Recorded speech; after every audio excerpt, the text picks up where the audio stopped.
Good evening. Welcome to the Wildcat Sports Network. I'm Donald Tucker, the voice of the Wildcats. Tonight we face the toughest team in the state of Arkansas, and joining me tonight is none other than my counterpart, Blake Tucker. Stay with us. Wildcat Sports Network starts now.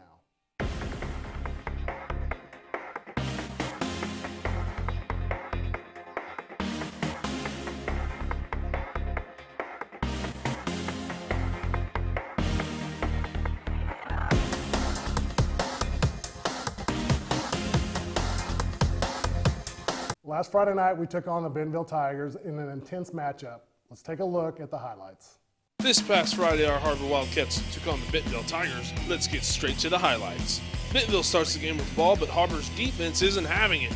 Har-Ber's offense forced to 4 straight downs, but Trey Smith puts the Tigers back on their own 1-yard line. Bentonville tries to climb out of the hole, but Har-Ber's Brighton Cook says, "No sir, not today." Har-Ber gets the ball, and Phillip Chandler tries to hit Trey Smith with a deep pass, but the Tigers get the interception.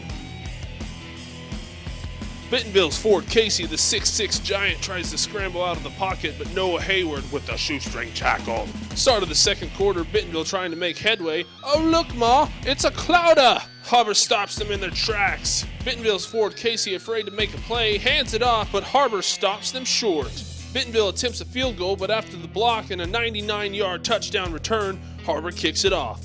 Oh look, Ma, no hands! Har-Ber recovers at the 2-yard line. Luke Hannon finishes the drive. Everybody Dougie after that touchdown.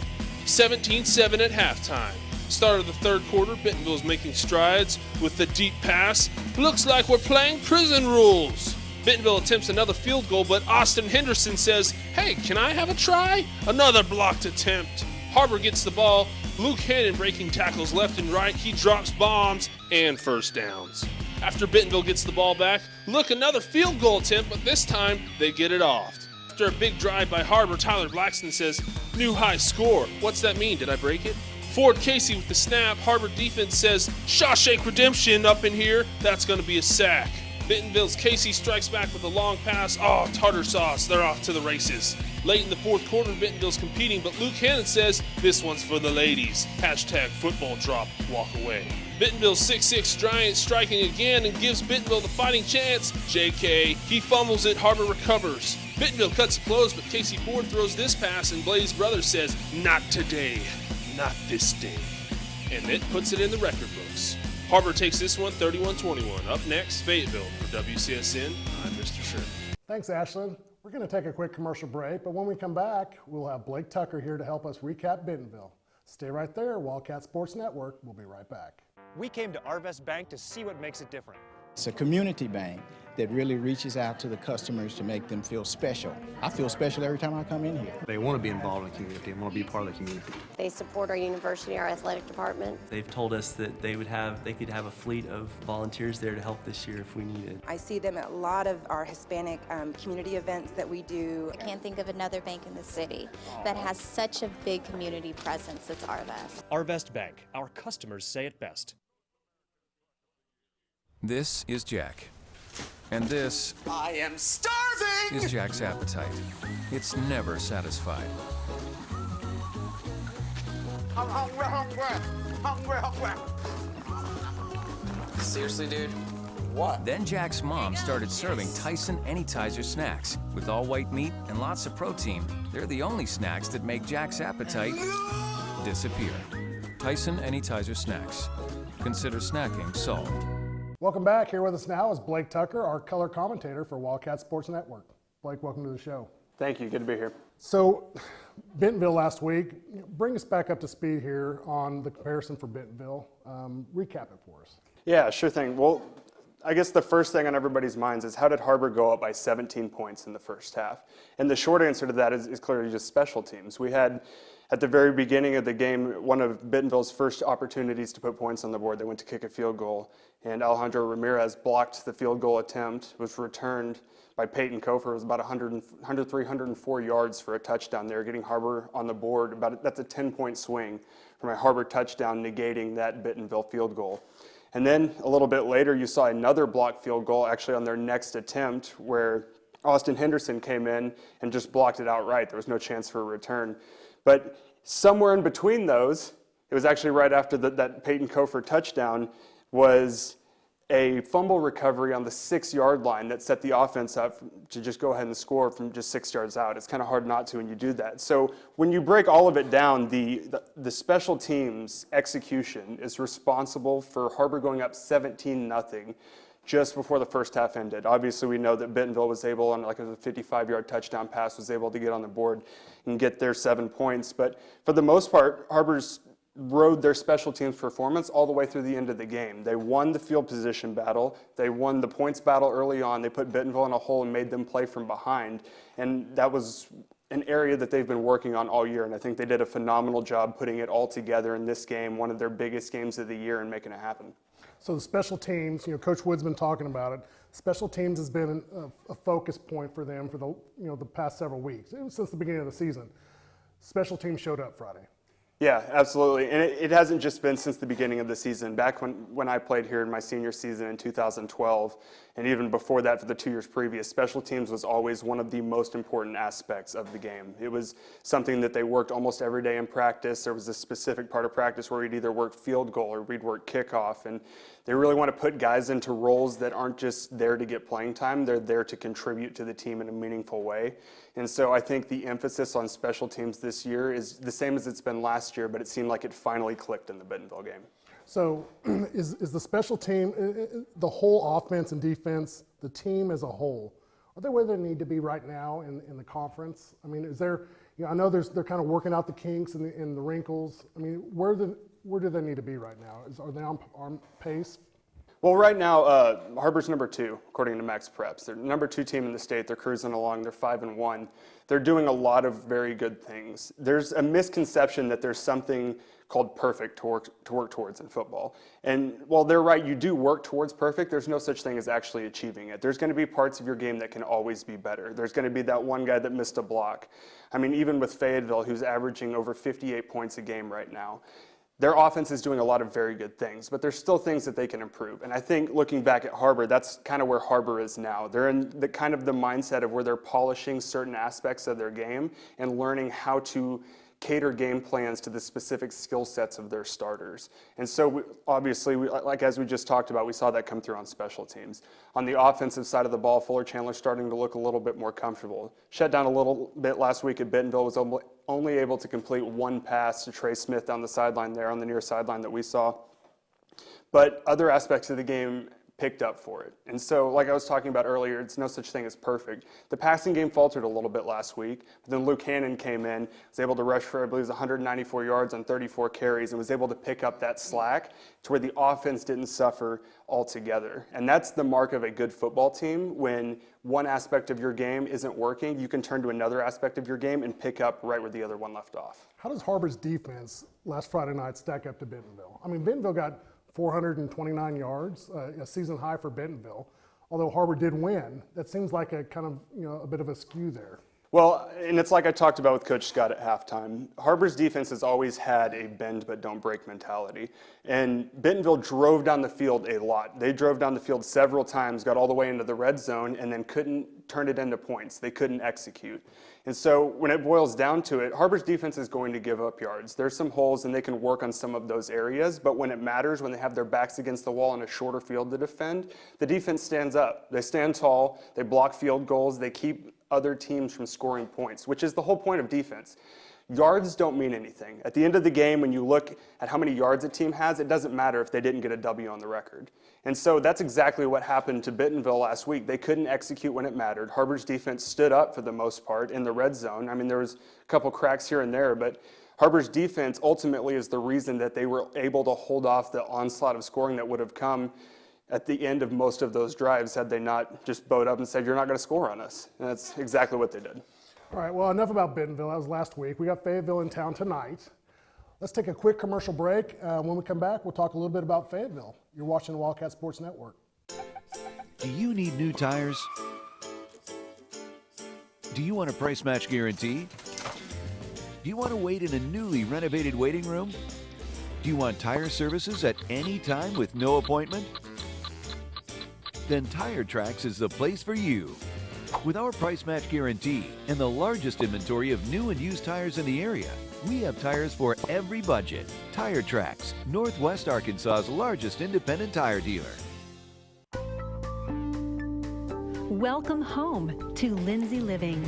Affordable rates, available on-site management, attitudes of service, and amenities unmatched make residents love where they live and play. From value-packed basic apartments to resort-style living on golf courses, we manage options to fit your needs and wants. Apply online at lindsaymanagement.com for locations throughout Arkansas and in surrounding states. All right, Fayetteville Har-Ber coming up. Blake, talk to us a little bit about what you're expecting.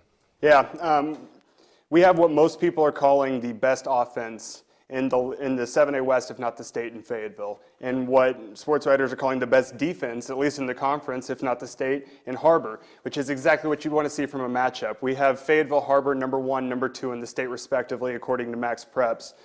This has the makings of a state championship football game. It has the makings of everything that you want to see. You want to see the top 2 teams in the state go at it. You want to see the number 1 ranked offense against the number 1 ranked defense. You have that in this game. You have a storied quarterback that's, getting intense scholarship offers at Fayetteville. Same thing with Fuller Chandler at Har-Ber.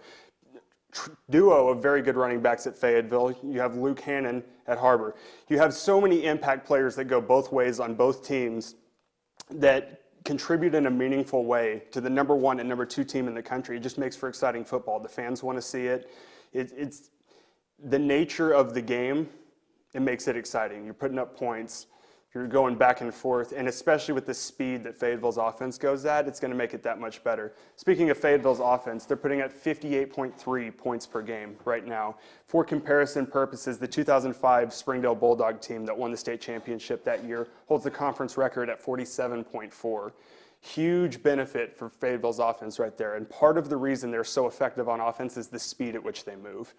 They run a Baylor's playbook at Oregon tempo, for those of you that know college football. And so we're looking at a team that is running a variety of short route passing, any kind of run you can imagine, a lot of tunnel screens on the outside edge, and mixing that in with getting up on the ball and snapping it right as the referee places it. And so you're 12 seconds between snaps, exhausting defenses, running sideline to sideline, making inside players run out. It's really going to test not only the interior of Har-Ber's defense and their conditioning, it's going to test the secondary and being able to cover deep routes when they're winded, because Fayetteville's run so many plays in a row. Looking back over to Har-Ber's defense, which, like I said, number 1 defense in the 7A West right now, through the season, they have 17 sacks, 10 forced fumbles, 3 blocked field goals. They're putting up ridiculous Sports Center stats. We've been at every single game, and I don't know how many times I've seen a defensive play in my head and thought the Sports Center jingle right after I saw it, because that's just the kind of exciting players that these guys are. And so when these 2 groups clash, it's going to be something special, obviously. The offense of which likes the 7A West statistically hasn't seen before, and then a defense trying to stop that attack. It's going to be an incredible clash. On the other side of the ball, you're looking at a Fayetteville defense that doesn't have a lot of size. And what they lack in size, they make up for in their speed. They move around quickly, they swarm to the football, and they have great endurance, because all summer long, all through spring ball, they were practicing with an offense that was running a hurry-up tempo.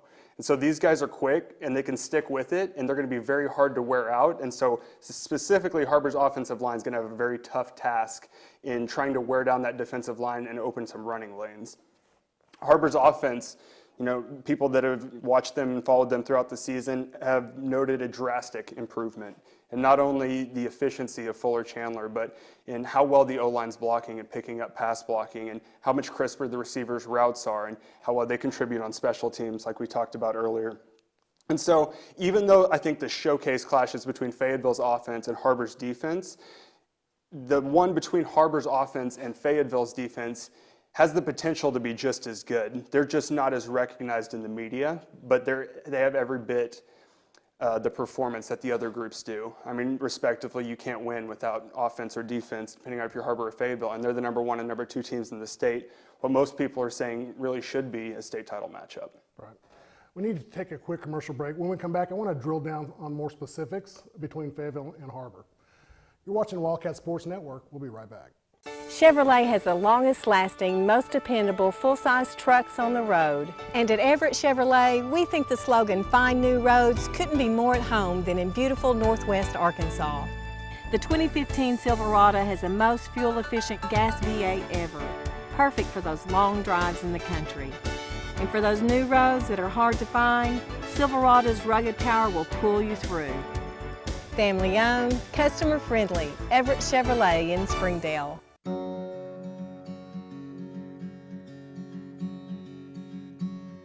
Hometown. That word still means something here. It means we're neighbors. We do the right thing. We care about your family. And you deserve the very best every time you walk in the front door. Har-Ber's. Hometown fresh. Welcome back. Blake, I want to get more specific with some of the players on both sides of the ball. Sure. Well, I think when we're talking about anybody, let's talk about the offense that's setting records right now. Let's talk about Fayetteville's offense. They're led right now by number 7, the junior, Taylor Powell. He's the number 1 recruit in the junior class. Everybody's looking to get him. He's from Fayetteville. Obviously, you think he's going to go to the U of A. He's a guy that's completing 75% of his passes on the year in a very pass-heavy offense, very up-tempo offense. He has the ability to break the pocket and move around. Last week against Springdale, he went 20 for 22. Probably was 238 yards and 3 touchdowns. And that was in the first half before they started rolling in different guys and getting different guys reps. This is an offense that Powell is leading that has scored with 12 different players on the season. They spread the ball around. They get people involved in the game. One of those people that they get involved in the game is both of their running backs, Luke Rapert and Javonte Smith. Both of these guys are rushed for over 400 yards on the season. One of them's 170 pounds, the other one's 200 pounds. Roughly the same skill set, though, and actually Luke Rapert, that weighs 170 pounds, is their power back. You see him watching. I was watching game film against Springdale last week, and he was running players over at 170 pounds. So he's not one to just brush aside and think that, oh, we don't have to worry about him. Their running game's just as effective because they're so good in the pass. They try to take that pressure off the run and make you commit either more guys to the box or more guys to the back, and then they select their play calling based on the balance that as a defense that you show. So I think one of the keys for moving into Har-Ber's defense here is talking about, first of all, the secondary. Like the tempo with Fayetteville's offense is intense. We know this. We've seen the film. With secondary and Austin Henderson, it's going to be very important that he not get too winded and he doesn't get caught sleeping on the deep ball. Like we talked about, they throw a lot of short routes. They throw tunnel screens to their receivers. They throw slants, comeback routes that are 5-6 yards deep. The quarterback doesn't hold the ball for very long, so it's hard to get pressure. And so those safeties are going to get caught in corners, for that matter, when you're looking at Brighton Cook and Blaze Brothers. They're going to get caught in kind of a habit of jumping up and trying to get under those passes. And when you watch this offense historically through the games that they've played, they lull those secondary members into a sleep and then throw the deep ball when they're trying to jump short routes. One out and up, and they've just put a 60-yard pass on you and gone up. This is a team that also likes to go for 2. They're going to run swinging gate formation. Powell's can throw it anywhere, and they have running backs that can throw it as well. I mean, they have all these trick plays up their sleeve, and because they run so quick and don't let the defense sub in, it's going to be tricky. Moving to the linebackers, though, obviously Robertson for Har-Ber, the leading tackler. Need a big game out of him. One of the keys for this defense is going to be being able to stop Fayetteville's rushing attack with only 5 guys inside, because they're going to need the secondary guys to cover the plethora of routes that Fayetteville runs. And so Robertson not missing tackles, being able to tackle in the open field, really a key for the whole defense, but Robertson especially, very important to the defense's success, trying to slow down this phenomenal offense. And of course, Alejandro Ramirez anchoring the center, and then Sam Hall and David Vowell, both of those guys, they're not going to get a lot of pressure on this quarterback because he doesn't take 3 to 5 step drops. He takes 1 step drop, hits his receiver. Their goal is going to be containing him if he doesn't take those deep drops. When he does take the deep drops, obviously we need pressure, but goal number 1 is making sure he doesn't break the pocket and extend plays, because that's where Har-Ber's defense is going to start to falter, and Fayetteville's speed is going to start to turn into their advantage. So hemming him up, very big there. Moving back over, talking about Har-Ber's offense. You know, we talk about these guys a lot. Fuller Chandler obviously is going to need a very big game. He completed 1 pass last week, looking for a little bit more of a balanced attack this week, trying to play Fayetteville's offensive strength against them. Balanced attack, throwing all over them, making them get on their heels. They haven't played a close game all year. So the ability to make them compete is an untested ability for Fayetteville. There's a completely different game that you play when you are winning by 40 and when you're in a 7-7 game with somebody within 7 points of the other team. And we haven't seen that yet from Fayetteville this year. So it's going to be Har-Ber's offense's job to keep up with what could possibly turn into a high-scoring game, and that starts with Fuller Chandler. Obviously, Luke Hannon's just got to keep doing what he's doing. He's got to keep running between the tackles, keeping his shoulder pads low to the ground, and putting up 150-plus yards. You really can't ask for more than that out of a running back, and he's done almost everything he could. You know, we constantly talk about offense, and one of the key players on offense is Josh Childers. Let's take a look at one of the personal profile pieces. Ashlyn, take it away. The new school year brought a new football team this season. But the program's success isn't just luck. It's standout players such as offensive lineman Ross Childers, who has made it possible.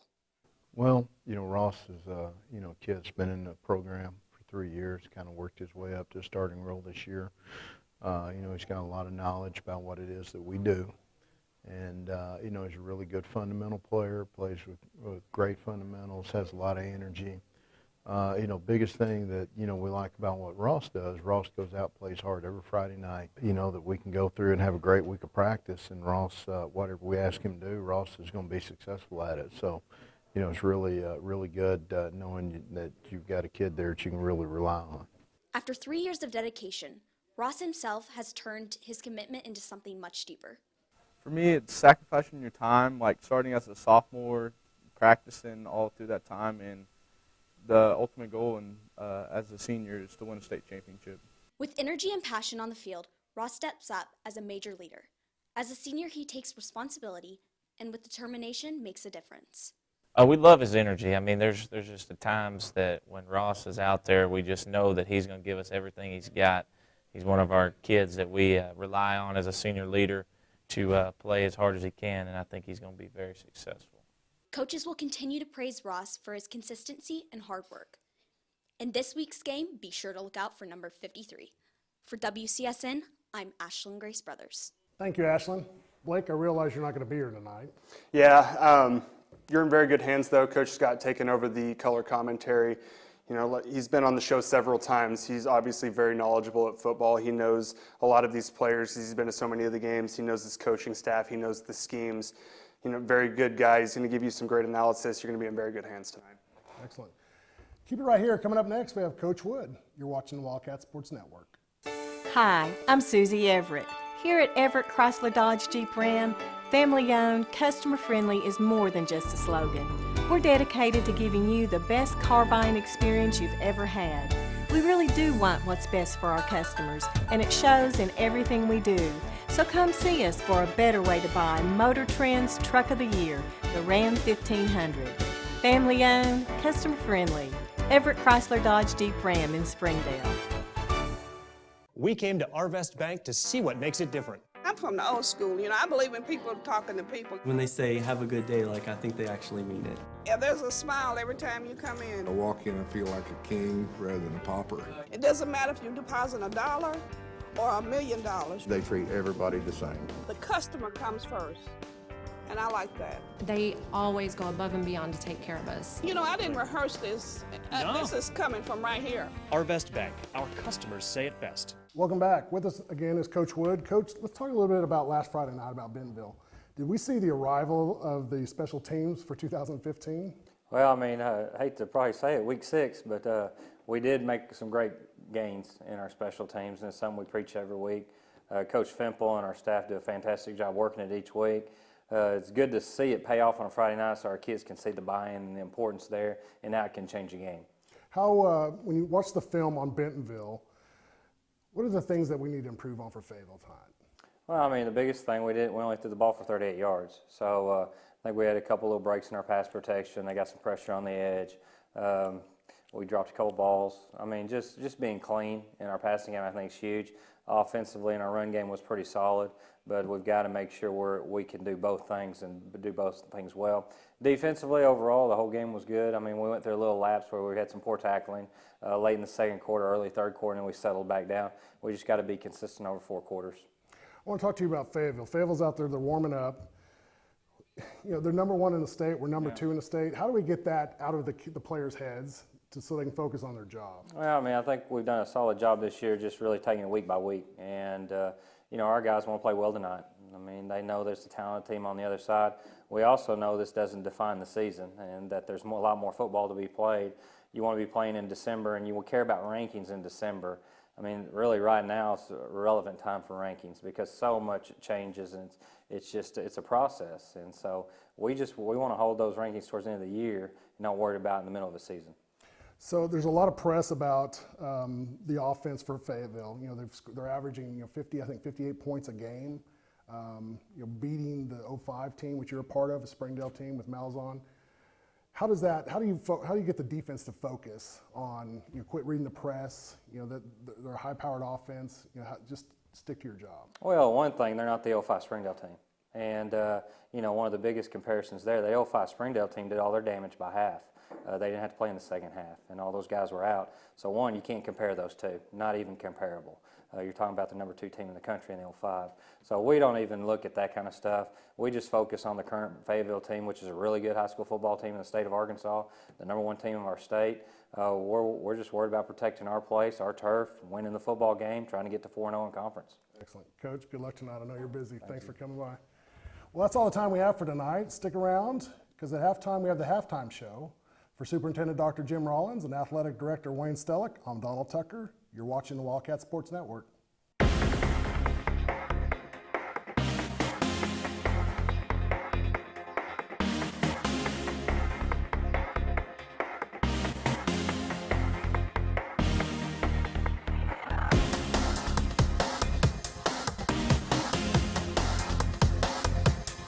Good evening. Do you need new tires? Do you want a price match guarantee? Do you want to wait in a newly renovated waiting room? Do you want tire services at any time with no appointment? Then Tire Tracks is the place for you. With our price match guarantee and the largest inventory of new and used tires in the area, we have tires for every budget. Tire Tracks, Northwest Arkansas's largest independent tire dealer.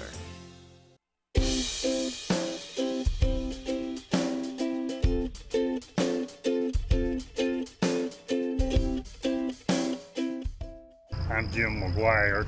I'm retired from a career teaching and doing administration at universities, and I've lived here in Springdale for 16 years, and I've been a vendor here at Springdale Farmers Market during all of that time, and I grow a vegetable garden, and I also sell fruit for my neighbor, Fred Van Zandt Orchards.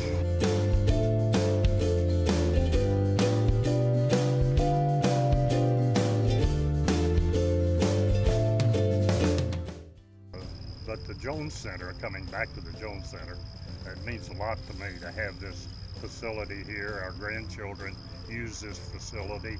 Our farmers market uses this facility, and it's very important to us.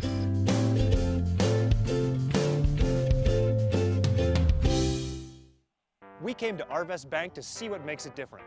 It's a community bank that really reaches out to the customers to make them feel special. I feel special every time I come in here. They want to be involved in the community and want to be part of the community. They support our university, our athletic department. They've told us that they could have a fleet of volunteers there to help this year if we needed. I see them at a lot of our Hispanic community events that we do. I can't think of another bank in the city that has such a big community presence as Arvest. Arvest Bank, our customers say it best.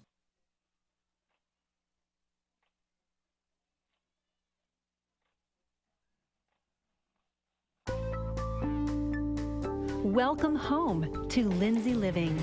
Affordable rates, available on-site management, attitudes of service, and amenities unmatched make residents love where they live and play. From value-packed basic apartments to resort-style living on golf courses, we manage options to fit your needs and wants. Apply online at lindsaymanagement.com for locations throughout Arkansas and in surrounding states. The Youth Bridge Bully Buster program is this program that we are pushing through the schools to make increase awareness of bullying in the schools, not just for those who are bullied, but for the bullies. The Youth Bridge Bully Buster program is symbolized in these orange wristbands, and kids can wear them proudly and say that they're going to stand up to bullies, and they're going to seek assistance, they're going to seek help, they're going to talk to parents and their teachers to let them know that either they're being victimized by bullies or their friends are being victimized by bullies. These kids are wanting to go to school to get an education. They want to hang out with their friends, and they want to feel safe when they go to school. And when they're having challenges with their peers, we need to make sure that not only are the kids who are victims of bullying taken care of, but also to try to see what things that the bullies are needing as far as like social skills training or mentoring or any kind of help or understanding as to what's going on with them. Because sometimes it's not that they have an innate meanness to them. And one of the things that we have to do is go in, and sometimes it's a family intervention,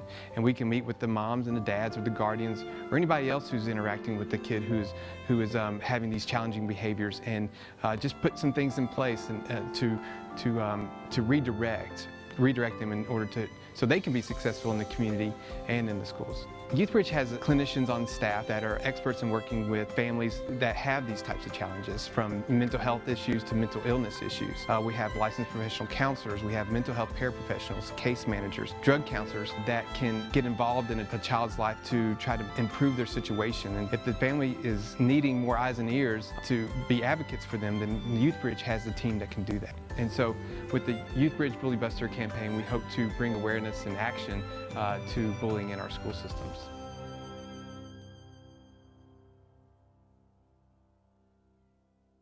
Hi, I'm Susie Everett with Everett Chevrolet. You've heard me say we have a better way to buy your new Chevy. If you've not been here to find out what that means, I want to invite you to come see us. You'll love the way we do business. And you can shop our great selection of the North American Truck of the Year, the Chevy Silverado, with the best V8 fuel economy of any full-size truck. Family-owned, customer-friendly, Everett Chevrolet in Springdale, I-49 at Elm Springs Road.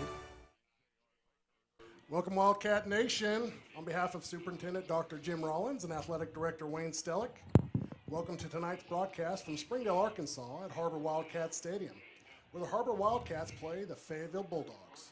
My name is Donald Tucker, your voice of the Wildcats, and filling in for Blake Tucker tonight, handling the color commentary duties, is Coach Patrick Scott. Coach, welcome to the left seat. Hey, thanks, Donald. This is exciting. This is going to be a great game. It really has the makings to be one of the better games in the state. Obviously, number 1 versus number 2 piques everybody's interest, and there are some great storylines to this football game. Starting out with the storylines, you look at these two coaches who have battled each other for so many years, and they have gone down to the wire in many of those games. Go back to 2007, and actually it was Har-Ber's first year as a full, actually their second year as a full varsity unit, and actually made it to the state finals that year in 2007, playing against Fayetteville. And Daryl Patton had a kid on his team named Cody Hammer, and they lined up in the power I and just ran it right over Har-Ber. A few years later in 2010, we were able to score 55 points at Fayetteville with our high-scoring offense, and that game featured some great plays in the end of the game, and Sean Sierra, you Har-Ber alumni and fans out there will remember that name. He ran a kickoff back in the last seconds of the ball game to win it. But that's in the past. This is the future, and now we're talking about two outstanding football teams led by two great head coaches between Chris Wood and Daryl Patton. Donald, this game has been talked about all week as, the Fayetteville's offense, statistically the best offense in the state or the conference against Har-Ber's defense, the best statistically defense in the state. So the old adage of offense versus defense, which one's more important, we may find out tonight. Fayetteville's offense, obviously very talented, led by Taylor Powell, junior quarterback, who is just had an unbelievable year statistically. And that goes back into their preparation during the summer with 7-on-7 games across basically the South. They go to so many tournaments where Taylor Powell's able to kind of get his timing down with his receivers and really kind of carried confidence into the season, and it has shown off in a big way. 24 touchdowns, I believe, with only 2 interceptions. Pregame, Blake had mentioned it, 75% completion percentage, just over 50 points a game. This offense is very high-powered and very quick striking, and I think that is going to be a key tonight. You go back and look at their offensive stats, they are scoring just under 28 points in the first quarter this season. So if they come out and put 3 touchdowns or 4 touchdowns on the board in the first quarter, we're going to be in some trouble. But on the same end of it, Har-Ber's defense, they just do not allow that to happen. And they've been very good against the pass, coming off a huge night last week versus Bentonville. And I'm just really looking forward to seeing what they can bring to the table tonight. I know their focus this week has been to stop the pass, but also they've really got to worry about a good run game from Fayetteville. They've got some big offensive linemen this year. Across the board, at least 6'3", 260, 270. You've got a kid that's 320 at center. They're going to be able to run the ball. So it's kind of a pick your poison with Fayetteville's offense. If you scatter too many guys outside of the box to defend the pass, you're giving up some run lanes. Put too many guys in the box, and they're going to find that open receiver. So it's going to be very interesting to see how Har-Ber's defense lines up to Fayetteville's offense and what they can accomplish. So Fayetteville comes to Springdale. They're 6-0 on the year, 3-0 in conference. They're nationally ranked 68th in the country, ranked number 1 in the state, compared to Har-Ber, who's 78th in the country, number 2 in the state. I mean, this is really just this is the state championship right here. It could be a little bit of a preview. Neither head coach is gonna really, highlight the impact of this game. They're both kind of downplayed it publicly, but you better believe it within the locker rooms. This is a big game, and everybody on the field knows it. We've got about 54 seconds left before kickoff. We're going to take a quick commercial break, let these guys get on the field and get ready. You're watching Wildcat football on the Wildcat Sports Network.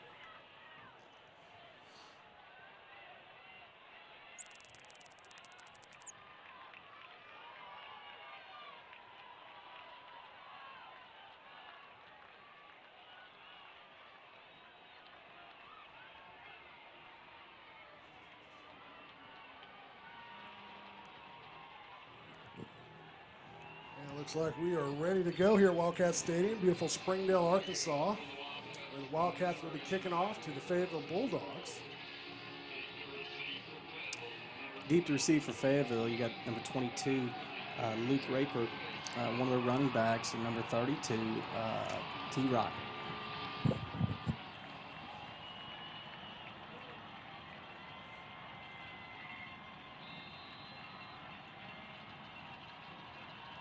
So here we go at Wildcat Stadium. Kick is off. The kick is deep. It is going to go into the end zone for a touchback. So Fayetteville will get the ball 1st and 10 from the 20 to start tonight's contest.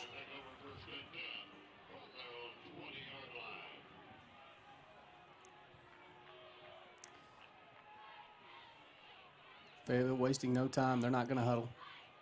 Coming off the sidelines. So Fayetteville likes to run the hurry-up offense. They're going to have a single setback and shotgun, twin split to the right, twin to the left, and they will be stacked.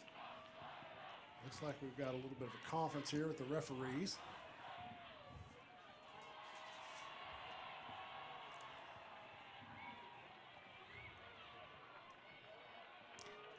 Made a mistake right there. Terrence Rock is number 9. Devontae Smith's number 32. He's running back in the game. So back at shotgun, hands it off up the middle. Looks like to number 30, I think that's 32, is that Smith? Yeah, that's Devontae Smith. He is, he's more of a, he can be a vertical runner, a downhill runner, but he does like to hit the sidelines. So Powell back at shotgun. We got twin split to the right, twin to the left. Smith back at single setback.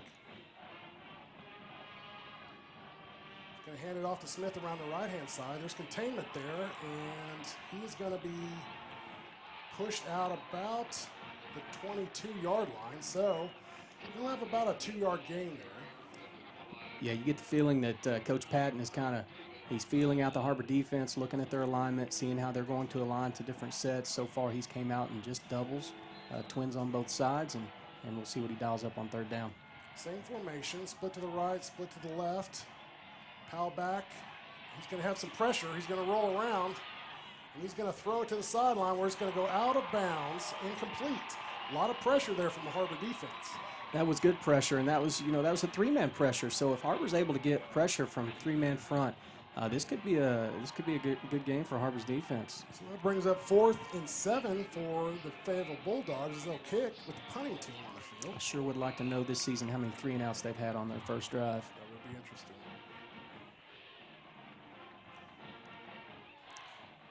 One thing to look forward to in this game is this Fayetteville special teams. They're known to do some tricky things. So the kick is off. It is not very deep. It's going to go about to midfield. It's going to get a Fayetteville bounce to the 41 and go out of bounds. So Har-Ber will have the ball 1st and 10 from the Fayetteville 41. Excuse me, from the Har-Ber 41. 11:04 on the clock here at Wildcat Stadium. Really got to like the way this game has started for Har-Ber. You couldn't have asked for anything better. They've got good field position on their first drive of the game, and they kept Fayetteville off the scoreboard. So we'll see what Coach Wood and his offensive staff have prepared for this week and kind of see what their game plan is. So Chandler back at shotgun. Hannon behind him. We have twin split to the right. Trey Smith to the top of the screen, split out. So Hannon up the middle. He's going to be met at the line of scrimmage and dropped. He might have been dropped for a loss of about a yard there. Yeah, it looks like Fayetteville is kind of geared up to stop the run. They are guessing right. I'm assuming that Har-Ber was going to come out and run the ball. They went straight man there across the board with no free safety. So that's definitely more guys in the box to stop that run.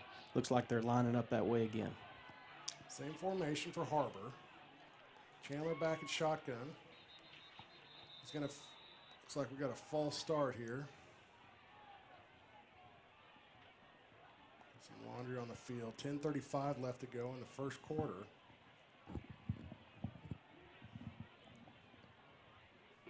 Offsides for Fayetteville. So we're going to take the 5-yard penalty here. He's 2nd down and 5 for the Wildcats.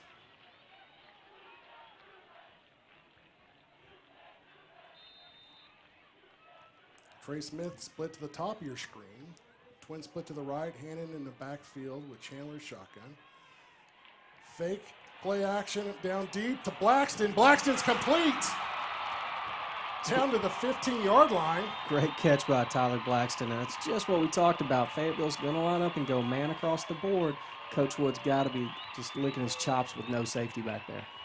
So Blackston catching over the shoulder, blind catch, Willie Mays style. Same formation. Hannon lone setback. Chandler back at shotgun. Trade at the top of the screen. Hands off to Hannon around the right-hand side, and he's going to be back to the line of scrimmage. Great pursuit by that Fayetteville defense from the backside right there. Fayetteville getting a little bit of penetration there on the offensive line. 2nd down and a long 10.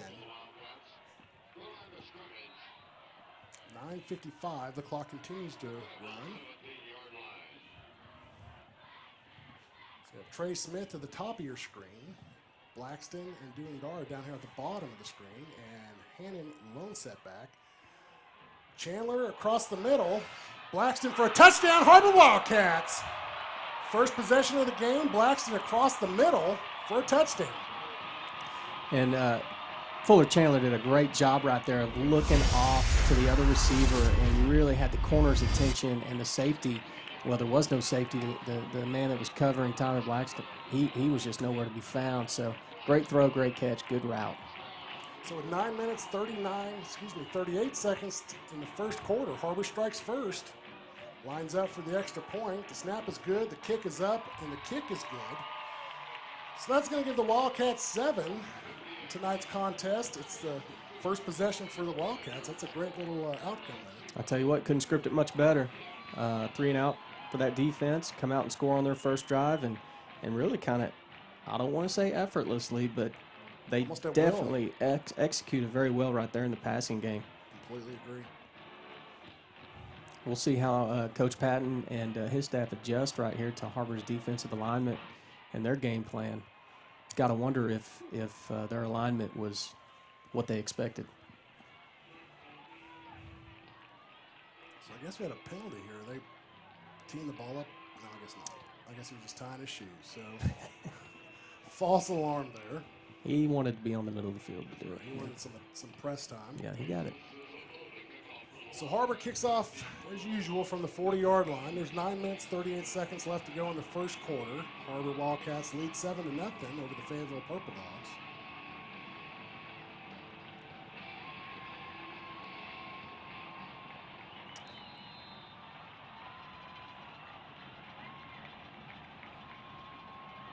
Kick is up, and the kick is deep into the end zone for a touchback. So Fayetteville Dogs will get the ball 1st and 10 from the 20-yard line. They'll have 9 minutes, 38 seconds on the clock. And we're looking for another 3 and out here. Yeah, it'll be interesting to see. You know, Fayetteville, they have really excelled on just high completion passes. You know, that's evident with a 75% clip from Taylor Powell. So we'll see if they take any shots downfield or if they're able to with that pressure. So Powell back at shotgun, twin to the right, twin to the left, hands off up the middle. And he's going to be dropped for about a gain of 3 yards maybe. Great job right there by 54, Jacob Robertson, to get in there and kind of mix things up with that big offensive line from Fayetteville. So Robertson getting some penetration early here in the game, makes some tackles. It's 2nd down and 6, so they gave him 4 yards. Oh, ooh, nice hit. Completed and then not. He caught the ball and just was leveled. Brighton Cook. Cook great taking kidneys out. Great break on the ball and knew what to do when he got there. Separated the ball from the receiver. Very good job. It's exactly what we need early in the game, making them receivers respecting the hits. That way they don't want to catch any passes. See Austin Henderson up on the line of scrimmage there. Ball across the middle. It is completed for a 1st down, but immediately tackled by Blaze Brothers. So they're going to have 1st and 10. Looks like they got the ball marked at the 34-yard line. Fayetteville's trying to move very quickly here, trying to get as many plays in as they can with that offense. Twins back to the right, twin to the left, single setback, Powell at shotgun.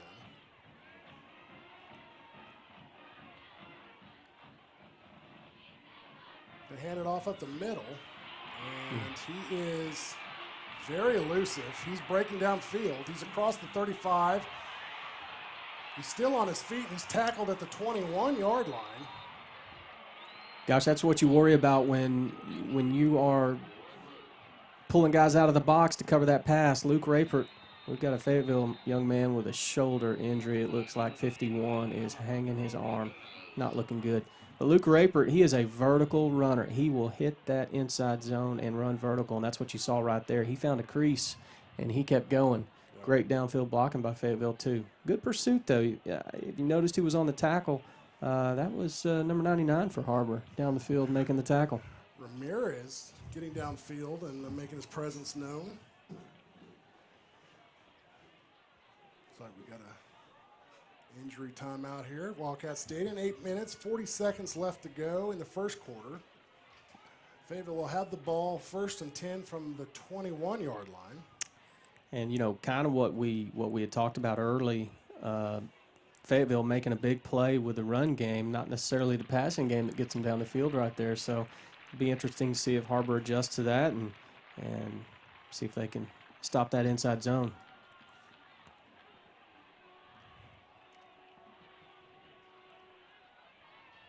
Har-Ber's okay. We've kind of played with that mentality of bend but don't break, so it's worked for us so far. Let's see if we can keep them out of the end zone. So Fayetteville back to the line of scrimmage. Twin stack to the right. Twin split to the left at the bottom of your screen. Powell back at shotgun. Powell's going to quick pass to the right-hand side of the field. He's going to be tackled at the line of scrimmage, maybe down for a loss, but he did not gain any yards there. That was a nice job by Brady Patrick coming in from the safety position. Just basically a slip screen to the sideline, and Brady Patrick has to travel 10 to 12 yards to get there, but he makes a great open field tackle when he gets there. So Powell back at shotgun, stack to the right, stack to the left. He's back for a pass, throws deep to the left. He's got a man open, and it's a touchdown for the Bulldogs. Now that's where 7-on-7 comes into play right there. That timing was perfect, and Taylor Powell did not wait to see his receiver open. He threw the ball where he knew the receiver was going to be, and he got there and made a great catch. So with 7 minutes, 59 seconds on the clock, they line up for the extra point conversion. They got a bit of a swinging gate going. They do, and they're kind of notorious for this season, and they've scored several two-point conversions on.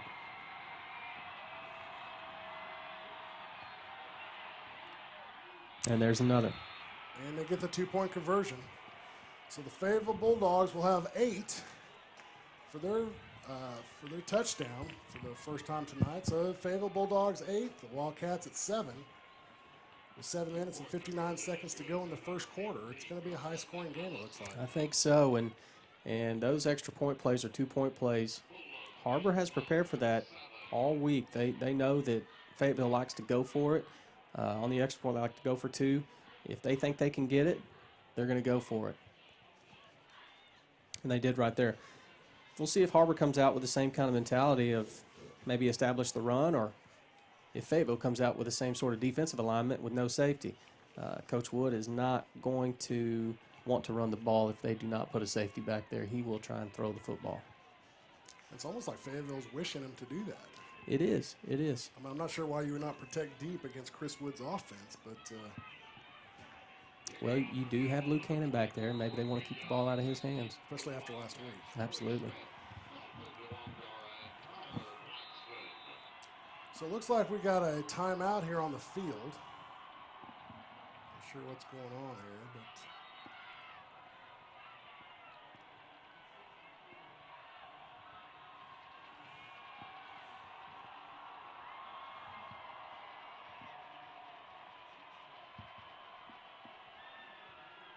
the referee just jotting down some phone numbers.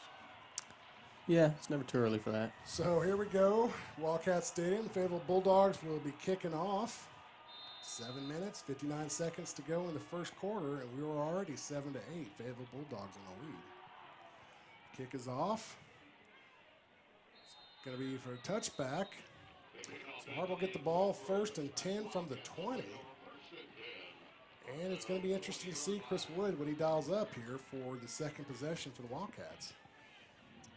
Absolutely. Just under 8 minutes left in the first quarter. You'd like to see him take a little bit of time off the clock here, but at the same time put points on the board. Keep Fayetteville's offense on that sideline.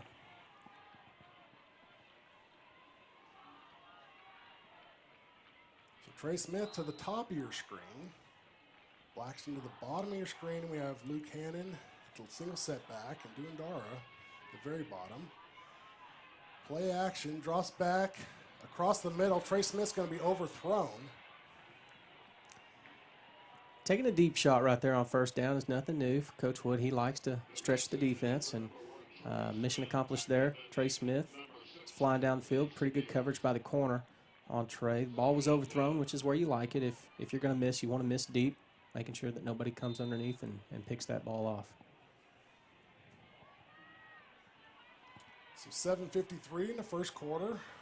Twin split to the right, single split to the left. Hannon up the middle. He's going to be met by the line of scrimmage, but as usual, he's going to fight for about 3. Yeah, again, pretty solid against the run so far for Fayetteville. And maybe that's their game plan. Obviously, they want to stop the run of Har-Ber, try and get them to throw the ball. They feel like that their execution at throwing the ball is probably not as good as handing off to Luke Hannon.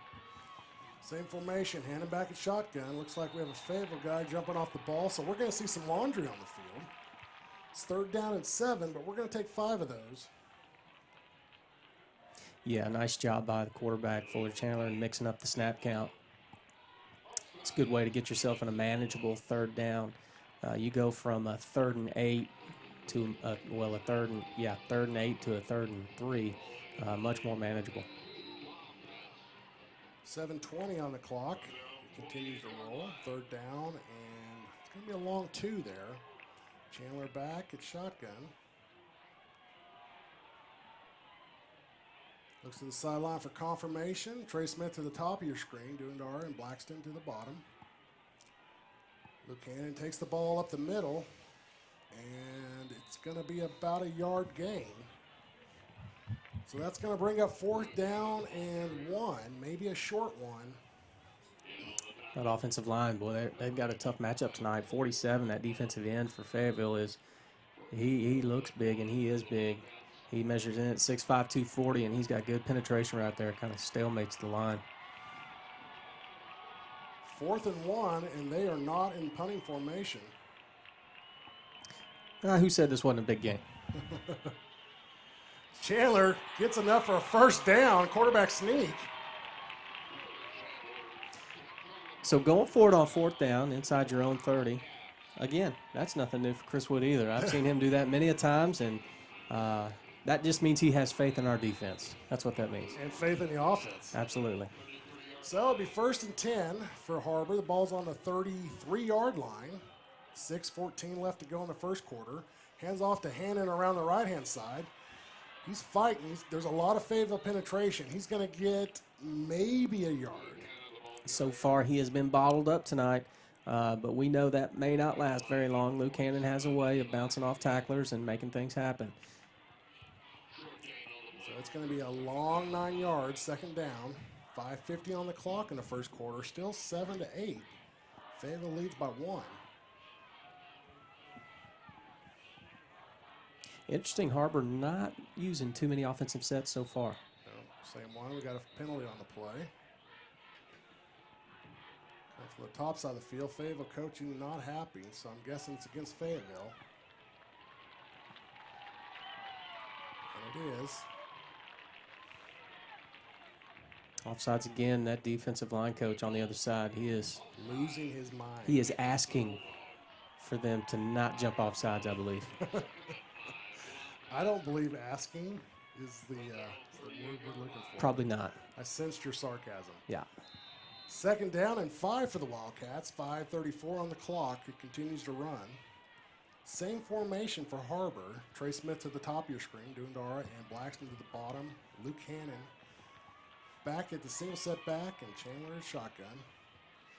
Play action. Throwing it deep to Dundara. He's got it completed. Across the 5, down at the 4. We're going to have him down at the 5-yard line. Beautiful pass play. That was a great throw by Fuller Chandler. He had to move to his left and throw on the run to his left. On his back foot. On his back foot, and just threw a bullet. Perfect pass. Perfect pass to Dundara. So 5:12, Har-Ber's got the ball 1st and goal on the 5-yard line.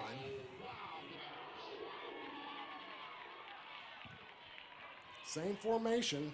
Hands it off to Hannon up the middle. Nope, Chandler's going to keep her on the left-hand side. Did not get a block.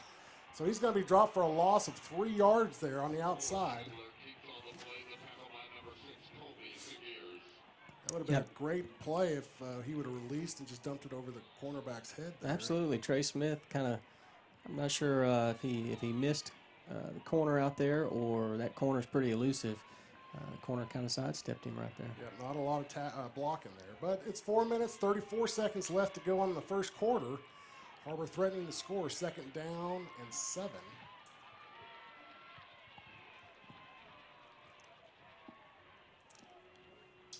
Hannon up the middle.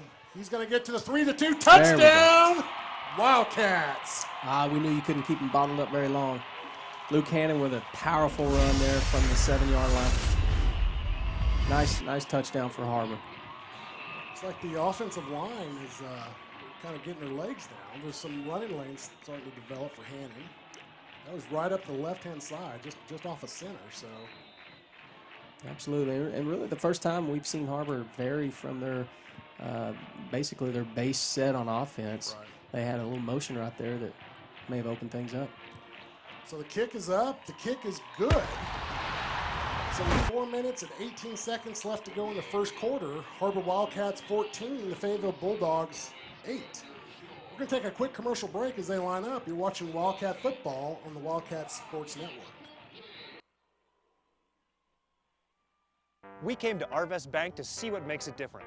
It's a community bank that really reaches out to the customers to make them feel special. I feel special every time I come in here. They want to be involved in the community and want to be part of the community. They support our university, our athletic department. They've told us that they could have a fleet of volunteers there to help this year if we needed. I see them at a lot of our Hispanic community events that we do. I can't think of another bank in the city that has such a big community presence as Arvest. Arvest Bank, our customers say it best.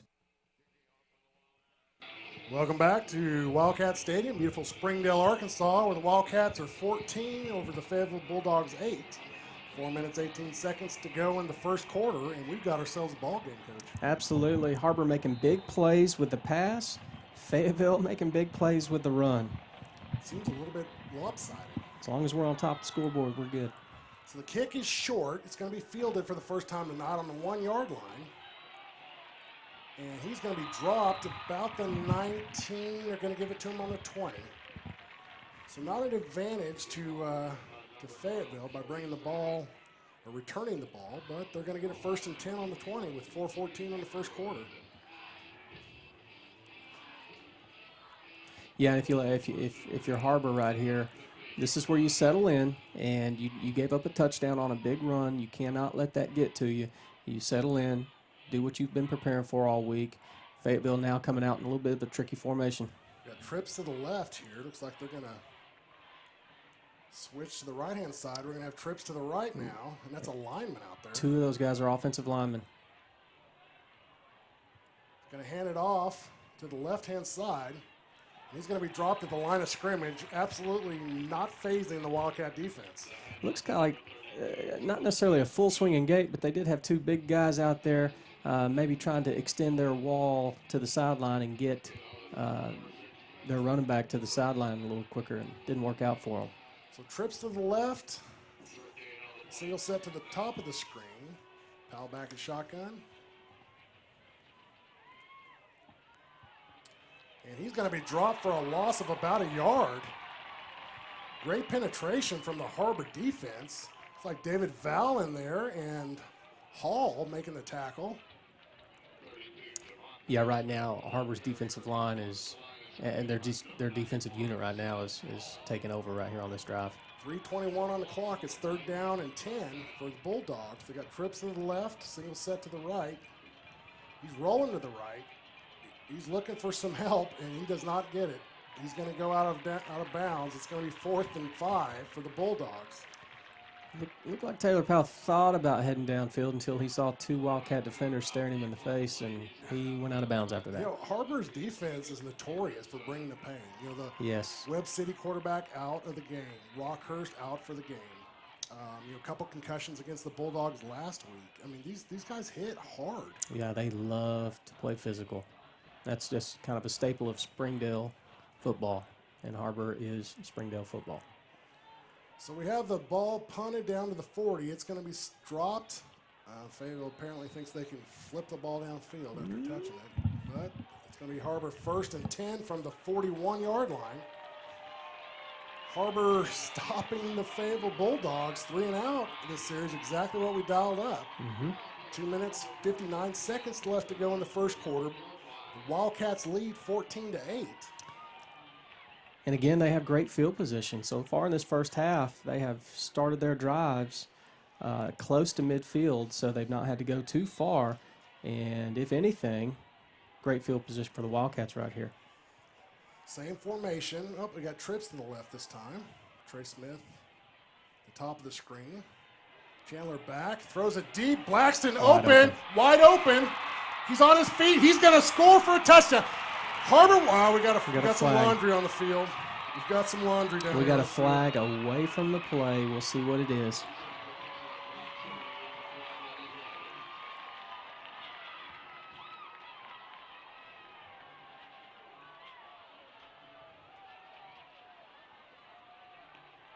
Looks like it's going to be against Har-Ber.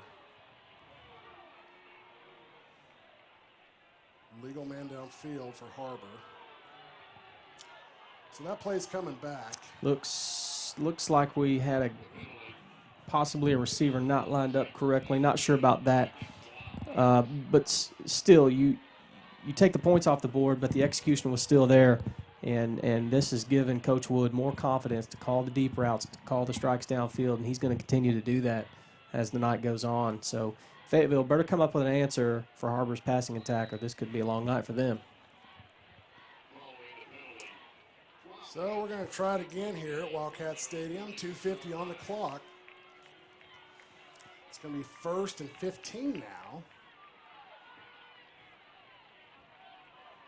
That's a lot of red over there in the purple dog side of the field. Interesting. That is interesting. Chandler back. He's going to take the ball around the left-hand side. He does not have a lot of room. And we got another flag on the play.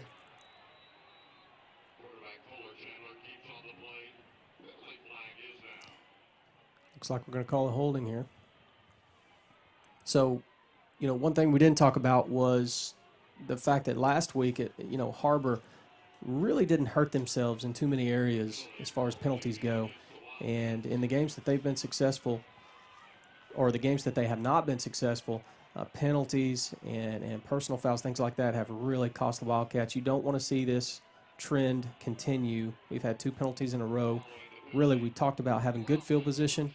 Now we're backed up 1st down and forever from our 26-yard line. So now we've got a little bit of work to do, chipping back here on 1st down.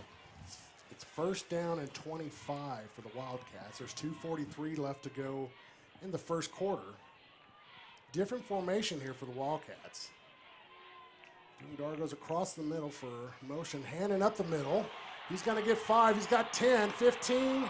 He's got 20.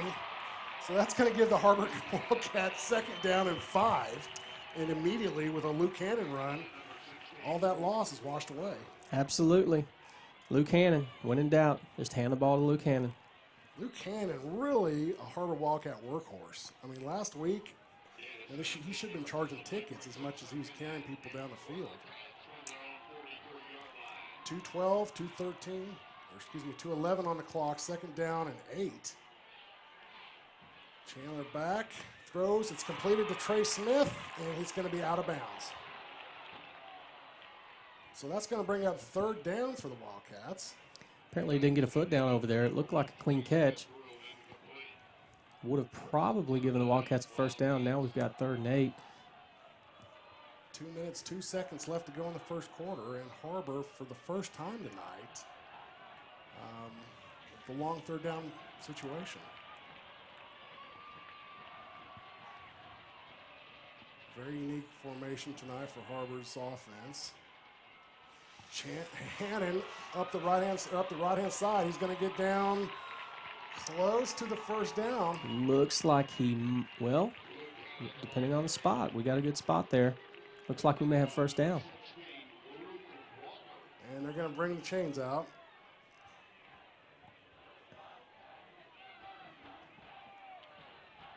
That is really close. Well, you got to think if we don't get it, we're going to go for it. Absolutely. Coach Wood has already gone for it on his 30-yard line. This is midfield. This is a no-brainer right here if we don't have it. 1:53 in the 1st quarter. Referee's bringing the chains out. We're going to measure it. It looks to me like it's just a smidge short of a 1st down.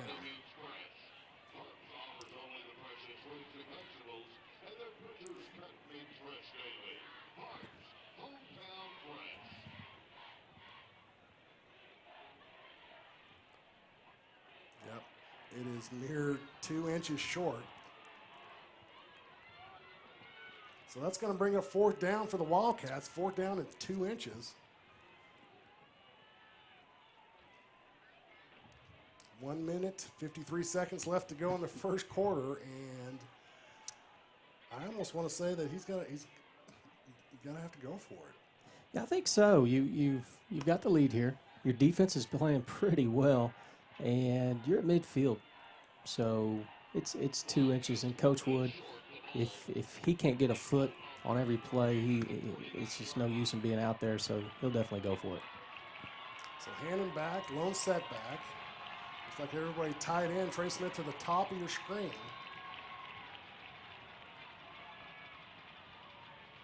Trying to draw him off sides. He's looking to the sideline now for confirmation, and Wood's going to call a timeout.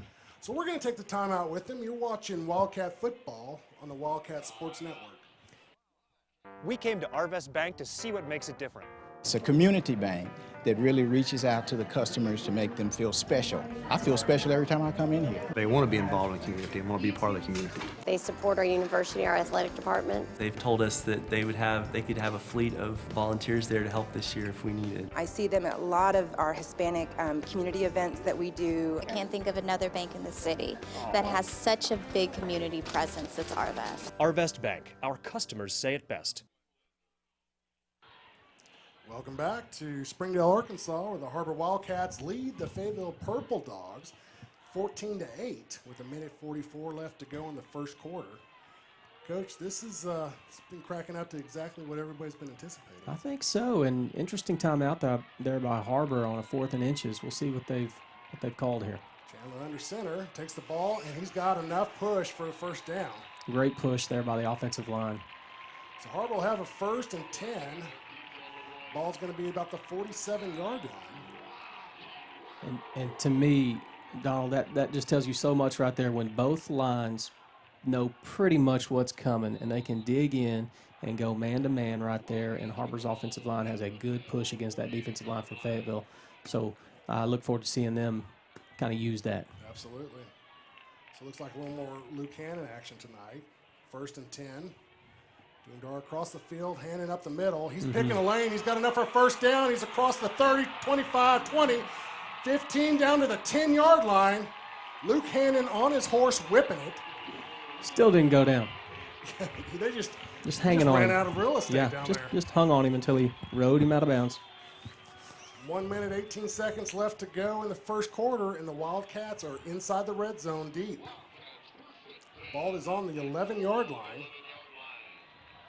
Great little 39-yard, 40-yard run for Luke Hannon. Big plays in the run game, big plays in the pass game. If that continues for Har-Ber, they're going to score a lot of points tonight.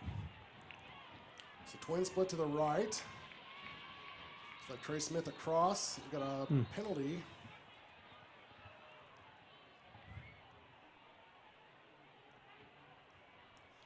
Offsides on defense. So Fayetteville's defense having a hard time getting lined up, having a hard time staying on their side. So that's probably, I think that's the 3rd offsides for Fayetteville's defense tonight.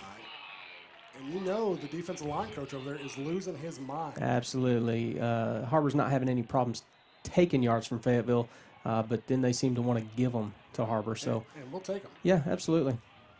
1:17 left to go in the first quarter. The ball's on the 6-yard line now. It's 1st and goal. Twin split to the right. Hannon, single setback. Trey Smith across. Hannon gets it up the middle. He's going to be tripped up. He's going to get back to the line of scrimmage. But the usual run for Hannon. Usually he's clipping away 5 or 6 yards, and this is just back to the line of scrimmage. Yeah, and Coach Wood puts Trey Smith in motion right there to see how the defense is going to react to it, and he's done that twice. The first time the defense reacted to Trey Smith and honored him. That time they did not honor the speed sweep. So look for that to come into play down the road here. So 46 seconds. The clock continues to roll. It's 2nd down and 5 for the Wildcats. Trey Smith stays at the top of the screen. It's a pass play down to the right-hand side, and it is incomplete to Blackston. The corner of the end zone. Would have been a tough catch for Blackston. But again, Fuller Channel throws that ball where only Blackston had a chance at it. Defender from Fayetteville made a good play on it. Maybe got a fingertip on it. Just off Blackston's fingertips.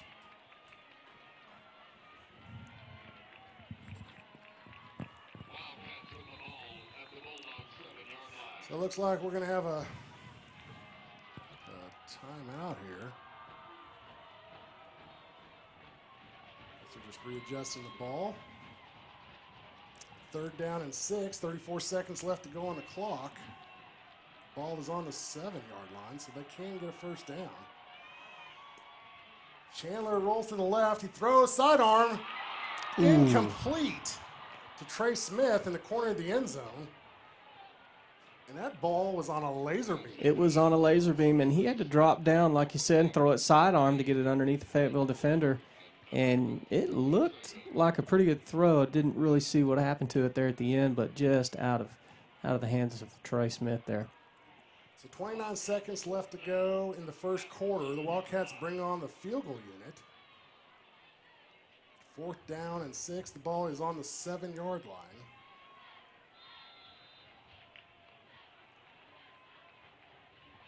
Trey Smith is holding.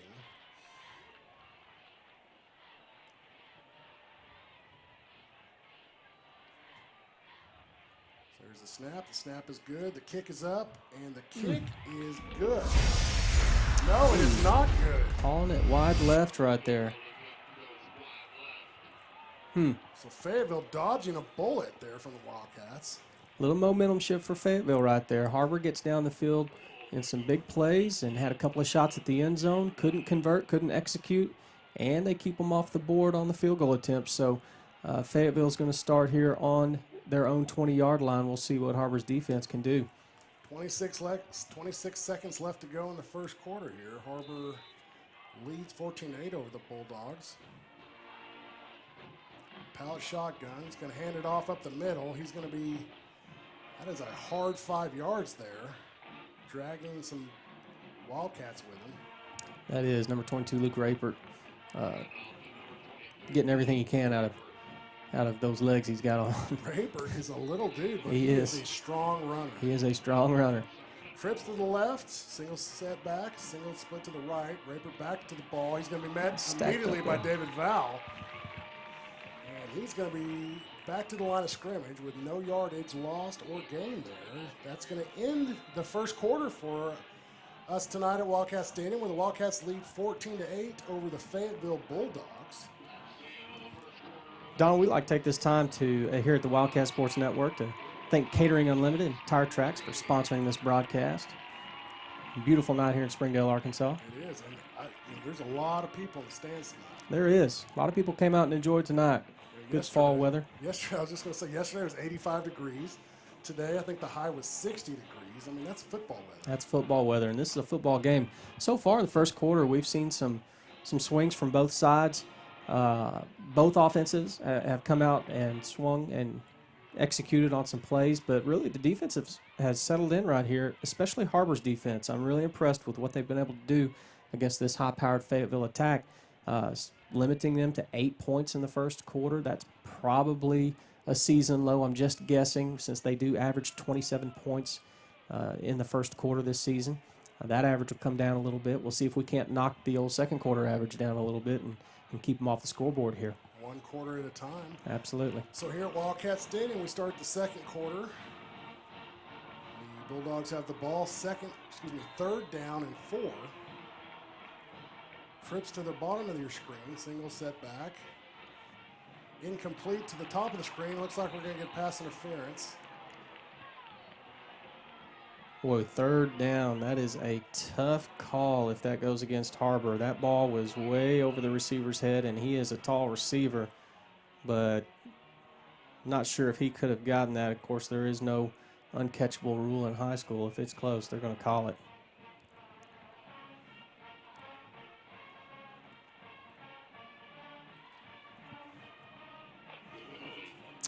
Defensive holding. Yep. Well, that is not the third down that we needed. And that's an interesting matchup out there. We'll see if Daryl Patton chooses to go after Blaze Brothers a little bit with his tall receivers. He's got a couple of guys that really, when you line them up against Blaze Brothers or Brighton Cook, they're taller for sure, and they're very athletic, and they can run some pretty speedy routes. Same pass play. Exact same play, incomplete. Fayetteville coaching staff wanted the same call on that play.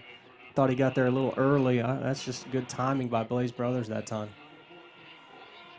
So Brothers on the defense there, breaking up the pass. 11 minutes, 53 seconds to go in the first half here at Wildcat Stadium.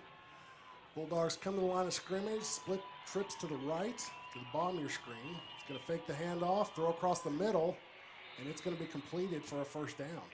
There's that middle of the field that we had discussed earlier, Donald, that I thought Fayetteville might come out and try to attack, is that soft middle just behind the linebackers, in between the safeties. If if Har-Ber really gears up to stop the run, that's going to be an interesting spot to take a look at. So hands off up the middle, and he's going to be running for a first down. He's going to get 2 yards on top of that. It's Rayford again. Yep, good job open field tackling by the secondary, but again, that's our secondary. We don't really want them making tackles in the run game. 11:37 left to go in the half. Rayford again up the middle, and he's going to be dropped just short of the first down. A foul on the tackle there. So Har-Ber's defensive alignment going to more of a 3-1 look in the box to try and stop that pass. They do have a couple of outside linebackers off the edge, but you break that first level, there's nowhere else to stop them. So again, Rayford around the right-hand side. He's got enough for a first down. He's going to get 10 yards on the play. Looks like our Robertson is blitzing. And Right. Just went right around Rayford. Right, and he did provide good push, and I think, you know, if you're Har-Ber, you would like to bounce the run to the outside because there is nobody in the middle of the field after Robertson. And that time, we did bounce it. So the pass is deep to the left-hand side, and that's going to be a touchdown for the Fayetteville Bulldogs.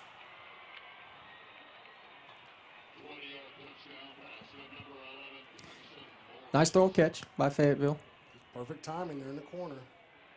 So with 10 minutes, 56 seconds left to go in the half, it's tied up here at Wildcat Stadium, 14-14. So Fayetteville lines up for the extra point. They're going to kick this one, it looks like. Snap is good, the kick is up, and the kick is good. So that's going to pull the Bulldogs to a 1-point lead for the first time tonight at Wildcat Stadium. So if you're Har-Ber, you've really got to overcome those things like on 3rd and 5 when you have them backed up in their territory and you get that penalty that gives them a first down. Those are the things that, you know, we can talk about a young defense. These sophomores that play on this defense, those are the things that they've got to overcome. And this season, they've had to grow up very fast with the type of offenses that they've played against and the teams that they've played against.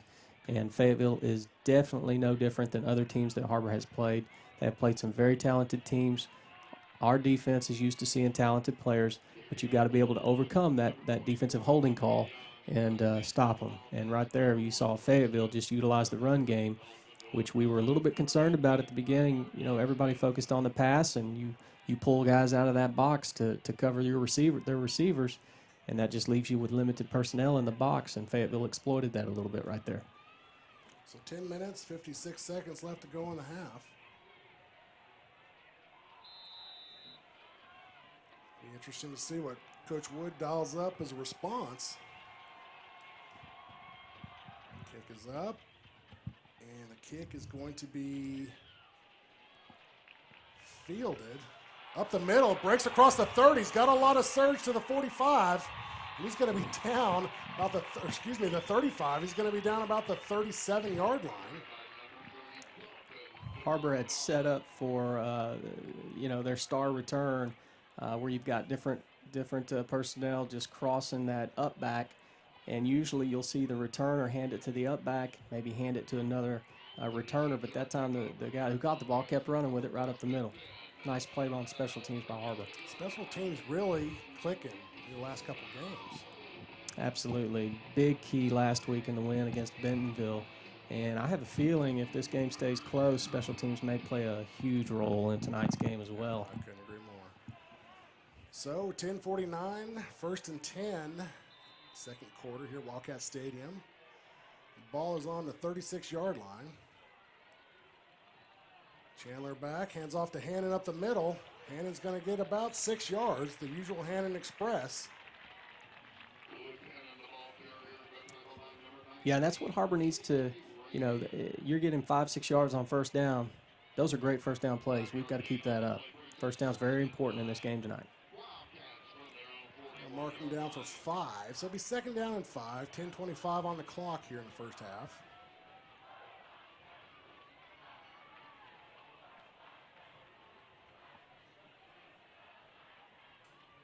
So Hannon up the middle again. He's got enough for a first down. He's got a little bit of a surge, and he's going to get 3 more on top of that.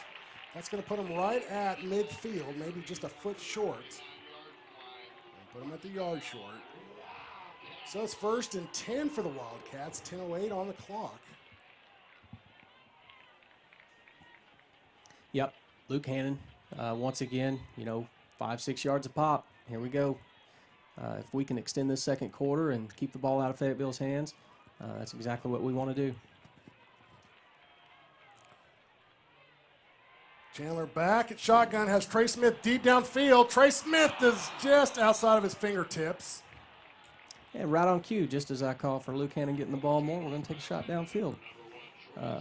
Trey Smith he did have a step on the defender, and it was just over his fingertips, like you said. And again, Fuller Chandler, quarterback for Har-Ber, throwing that ball where only Trey Smith was going to catch it just a little bit too much.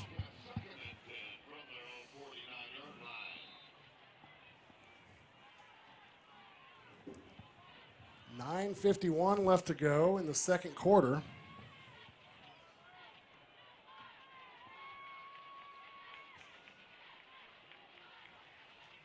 Hannon up the middle. He's going to be tackled for about a 2-yard gain.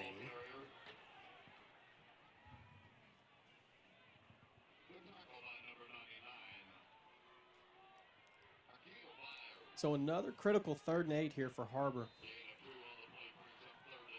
9:30 on the clock, 3rd down and 8. Chandler back at shotgun. Twin split to the right, Hannon single setback, and Trey Smith to the bottom of your screen. Chandler looks to the sideline for confirmation from Wood. Changes the play. Takes a snap, drops back. Got a man across the middle, and it is going to be intercepted. Fuller Chandler having to work in that pocket, had a little bit of pressure. What he didn't see was that Luke Hannon picked up the blitzer, and he had a little bit more time than he probably thought he did. He rushed that a little bit, throwing on the run, and kind of floated on him a little bit right there, and the defender made a good play. Not the worst thing that could happen right there, because they do have pretty good defensive field position with Fayetteville getting the ball at their own 21. So not the worst thing that can happen, but we definitely need a defensive stop right here. 9:07 left to go in the second quarter. Fayetteville 1st and 10 from the 21-yard line. Trips to the top of the screens. Single set to the bottom. Powell making some changes at the line of scrimmage.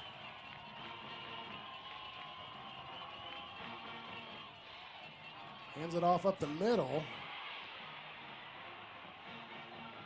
And that's going to be Smith on the run. He's got enough for a 1st down. Yeah, Javonte Smith hit that hole pretty fast. Quick to the line. Again, Har-Ber's defense, good penetration, but they just lost track of Javonte right there. 8 minutes, 52 seconds left to go in the second quarter. It's 1st and 10 for the Bulldogs. Ball sits on the 33-yard line. He's pump faking. He's going to be dropped for a loss of about 5 yards. Sam Hall coming in to level him, and rightfully so. He just drops to the ground to save his life. Great defense out there in the flats for Har-Ber. Taylor Powell wanted to throw to his wideout on a screen, and we had it covered up. Then he looked for Drake Lambert. We had that covered up. Great job by Har-Ber's secondary right there. Trips to the top of the screen, single setback, same play. Looks across the flat, he's got a man wide open, and it is incompleted. That would have been a 1st down. And he was in between coverages. He was. He found a soft spot right there between the corner and the safety, and Taylor Powell made a pretty good throw. The receiver could only get one hand on it, so a little bit of a break right there for Har-Ber, but that would have been great execution if he completed that. So big 3rd down here for the Wildcats. It's 3rd down and 14. The ball's on the 29-yard line, and Wildcat fans are on their feet. They know this is the play we got to have. Bulldogs in the spread formation.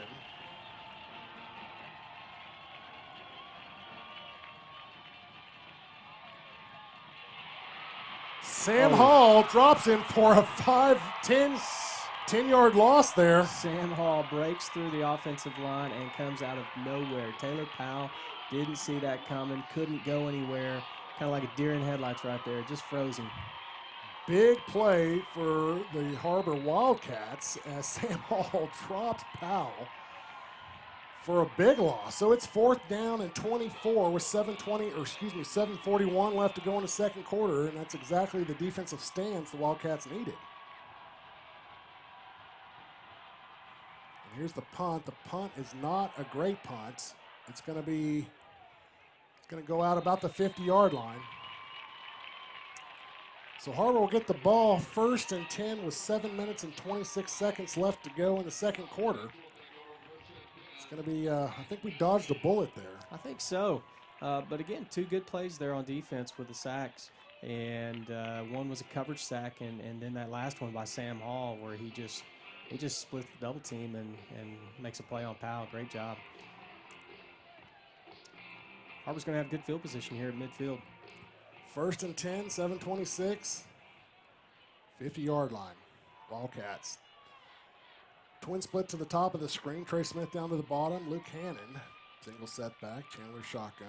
Hands it off to Luke Hannon. Hannon's going to be stopped at the line of scrimmage. Actually, it's like an assault. Nassily. Yeah, I think you're right. A little change of pace there for Har-Ber. We got a limper for Har-Ber. Luke Hannon is still in the game. He is at the slot position for Har-Ber. He's an excellent receiver as well. Dangerous receiver, absolutely.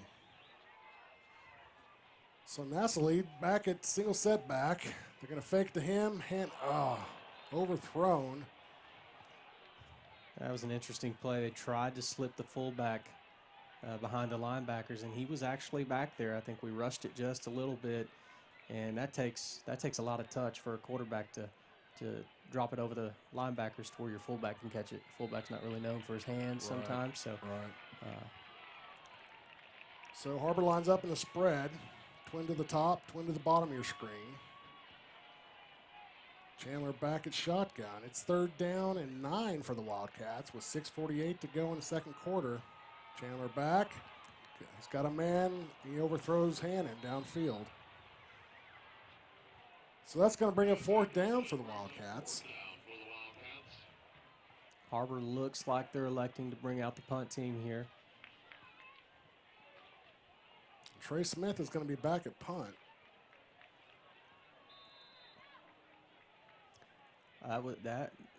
That's certainly an offensive opportunity right there, that if for some reason, unless we get a fake punt or something like that, that's an offensive opportunity wasted right there. Har-Ber would have really liked to take more time off the clock, if anything, but certainly get into field position to score. So Trey Smith kicks the ball. It's fair caught at the, looks like the 16, maybe the 17-yard line. So with 6 minutes and 37 seconds left to go in the second quarter, the Bulldogs lead by 1, 14-15. And the defenses have shown up tonight.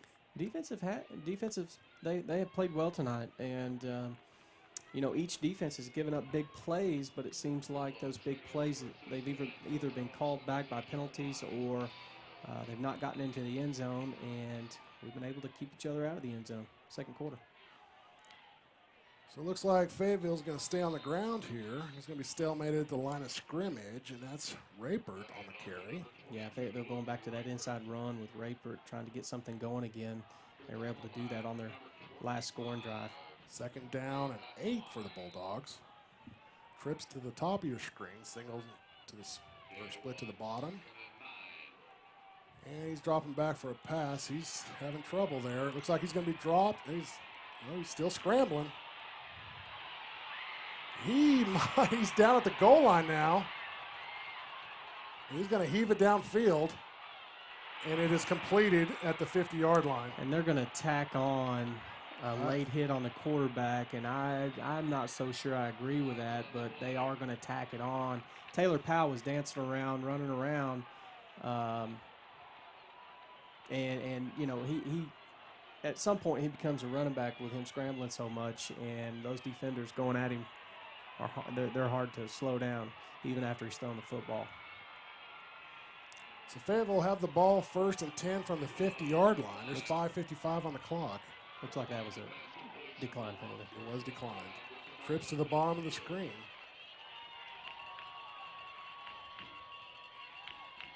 Powell dropping back. Powell's got plenty of time here. And we got a flag with pass interference. This is going to be interesting right here. It looked like the defender and the receiver both had each other and were both grabbing. That's going to go against Har-Ber. And if anything, the receiver had a handful of jersey pushing the defender back, and the defender did have a little jersey, but I guess the tie's going to the offense here.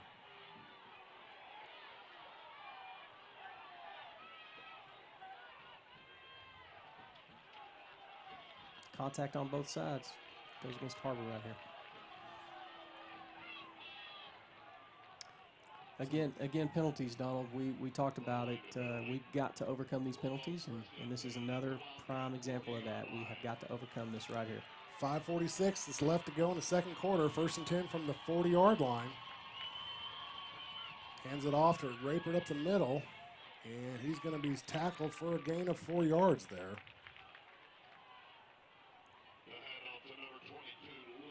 Nice pursuit by the defensive line for Har-Ber there. Continuing to go strong. They ran some 20-yard sprints back there on the goal line, it seemed like. Yep. Raper backed up.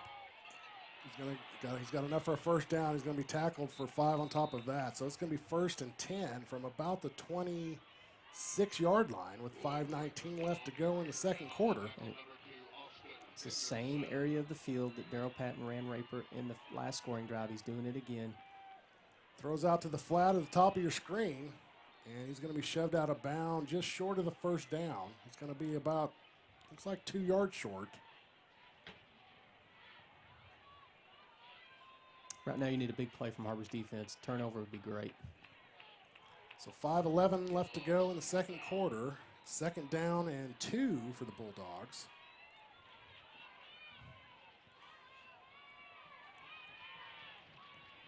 Powell hands it off to Raper up the middle. Raper is going to score. Touchdown for the Bulldogs. So we'll have to come up with an answer for that. That inside zone, breaking the linebacker and no one there. Either we're going to have to do a better job up front, or we'll have to add a guy to the box, and that's dangerous. Anytime you add guys to the box against Fayetteville, then they're going to throw the ball more. So again, pick your poison. So 5:04 on the clock. Fayetteville lines up for the kick, extra point. The kick is up, and the kick is good. So that's going to give the Purple Dogs 22, the Wildcats 14, with 5:04 left to go in the second quarter. A little bit of a slowdown here on the Fayetteville Bulldog offense. Yeah, and we've got 5 minutes here in the second quarter left in the first half. So plenty of time for Har-Ber to put something together and, sustain a drive to take some time off the clock and get some more points on the board. If you get points right here offensively for Har-Ber, you're doing well. You're doing well. Even if you go into the halftime, Fayetteville on top, down by 1, even if they're down by 5, get a field goal right here. Anything will help boost that momentum, and going into halftime on a positive note always helps. I got a sneaky suspicion we're going to see a little bit of a trickery here on the kick return. All right.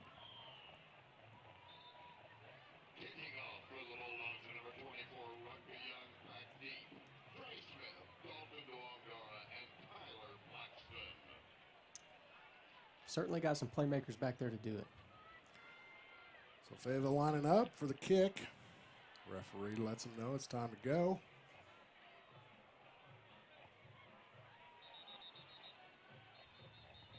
And we have a Fayetteville timeout. I'm not exactly sure why you need a timeout on a kickoff. Well, kicker wasn't quite mentally ready, I guess. So, give him some time to think about it. We're going to take a quick timeout with them with 5:04 left to go in the second quarter. The Bulldogs 22, the Wildcats 14. You're watching Wildcat football on the Wildcat Sports Network.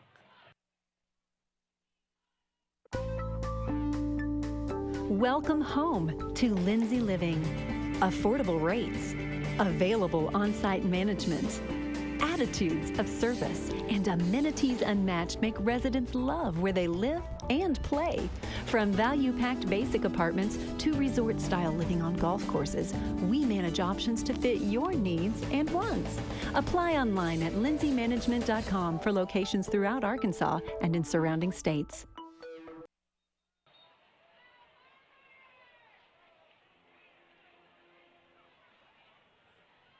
Welcome back to Wildcat Stadium. Well, it's going to be interesting here for the Wildcats. They need to get some points on the board going into halftime. Certainly do. And what they can't do is to have a 3-and-out or a turnover right here and give Fayetteville the ball back with enough time to score again in the first half. That could be a disaster right here for Har-Ber. So we don't want to think that way. We're going to put the ball in our offense's hands, and they've done a pretty good job tonight, barring those penalties. They should be able to do something here and get in the end zone, hopefully.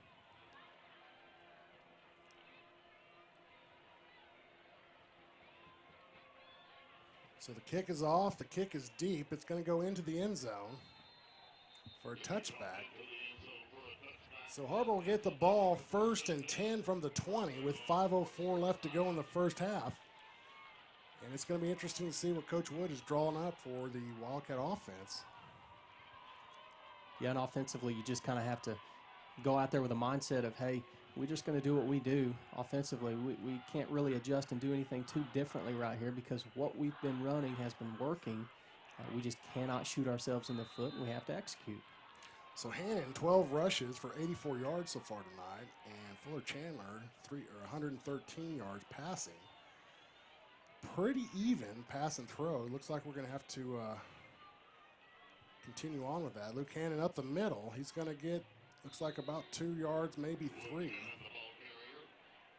There's an interesting point you made during the break, talking about Fuller Chandler and his completions. I believe you said he had 3 completions for 113 yards. So everything on the deep ball. We might need to be sprinkling in some short to mid-range passes. But again, with Fayetteville lined up man-to-man, 5 yards off, that's harder to do.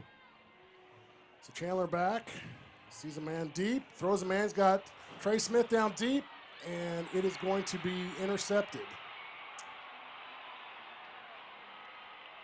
That's a tough play for Trey Smith. That ball was inside. It was, and it seemed to hang up there a little bit on Fuller. But he's trying to go deep. He had him, and just a little underthrown, maybe a little inside, and the defender made a great play on it. Colby Seegers, I believe, number 6 for Fayetteville.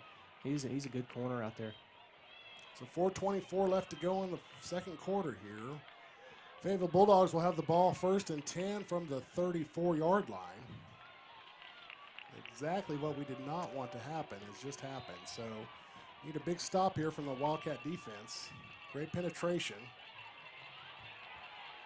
And we're going to get a 2-yard run on that play by Smith on that play.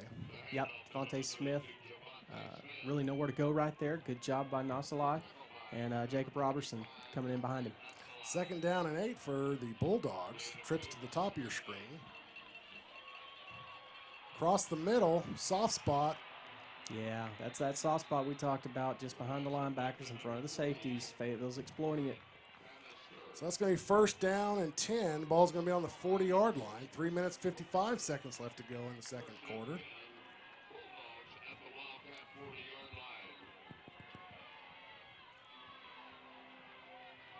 Hands it off to Smith up the middle. He's met immediately. He's going to be dropped for a loss of about 2 yards there.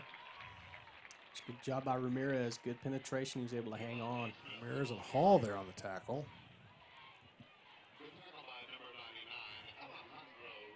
Fayetteville operating very fast right here. 2nd down and 13 for the Bulldogs. We have a guy down deep field, and it looks like it's going to be incomplete with pass interference. And you know what, Donald? That really looks like it should be offensive pass interference. I watched that receiver the whole way down the field, and at the last 5 yards, he took both hands and shoved off on the defender. It's going to be interesting to see what they call.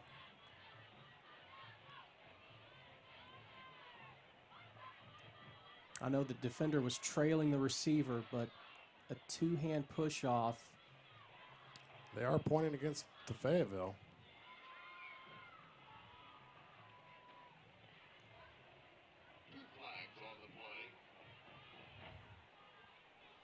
There are 2 flags on the play, yeah. Yeah, one in the backfield here in the area of holding, but the other one down the field could go either way. We've seen that earlier, and it went against the defense, which was Har-Ber again. So we'll see how it goes this time.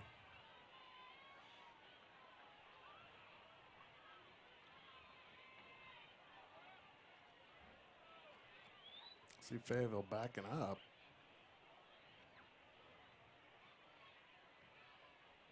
So here we go with the call from the ref. Looks like they're having to explain this to both head coaches. So they did call pass interference against Har-Ber. We have an unsportsman against Fayetteville. And unsportsmanlike against Fayetteville. Depending on when that unsportsmanlike occurred, if it was a dead ball unsportsmanlike, then I believe the pass interference will go into effect, which will give them a first down, and then they will mark the ball back for the unsportsmanlike, and that's what we're seeing here. So it will be first down because of the pass interference. But then the ball is moved back 15 yards. So it's back to the original line of scrimmage. Well, if we can get this guy to focus. Wow. Confusing play all around right here.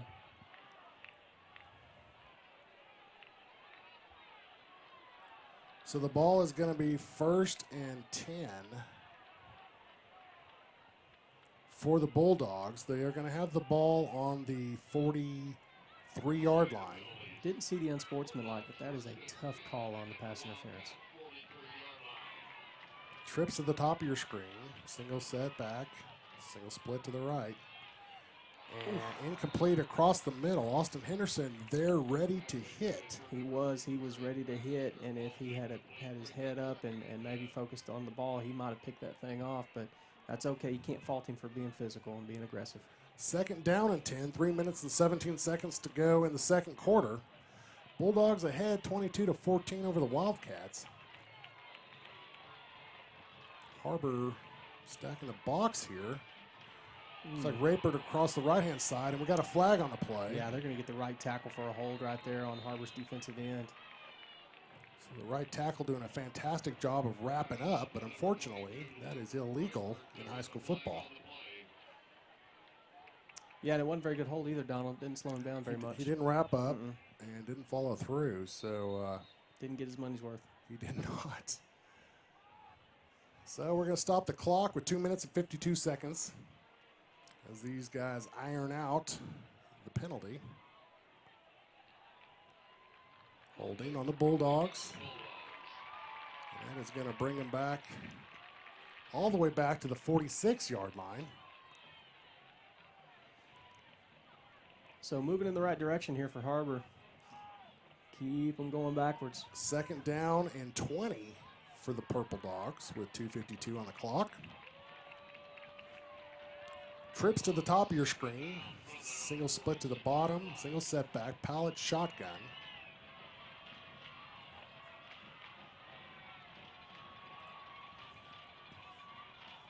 And it looks like we're trying to make some correction here on the clock.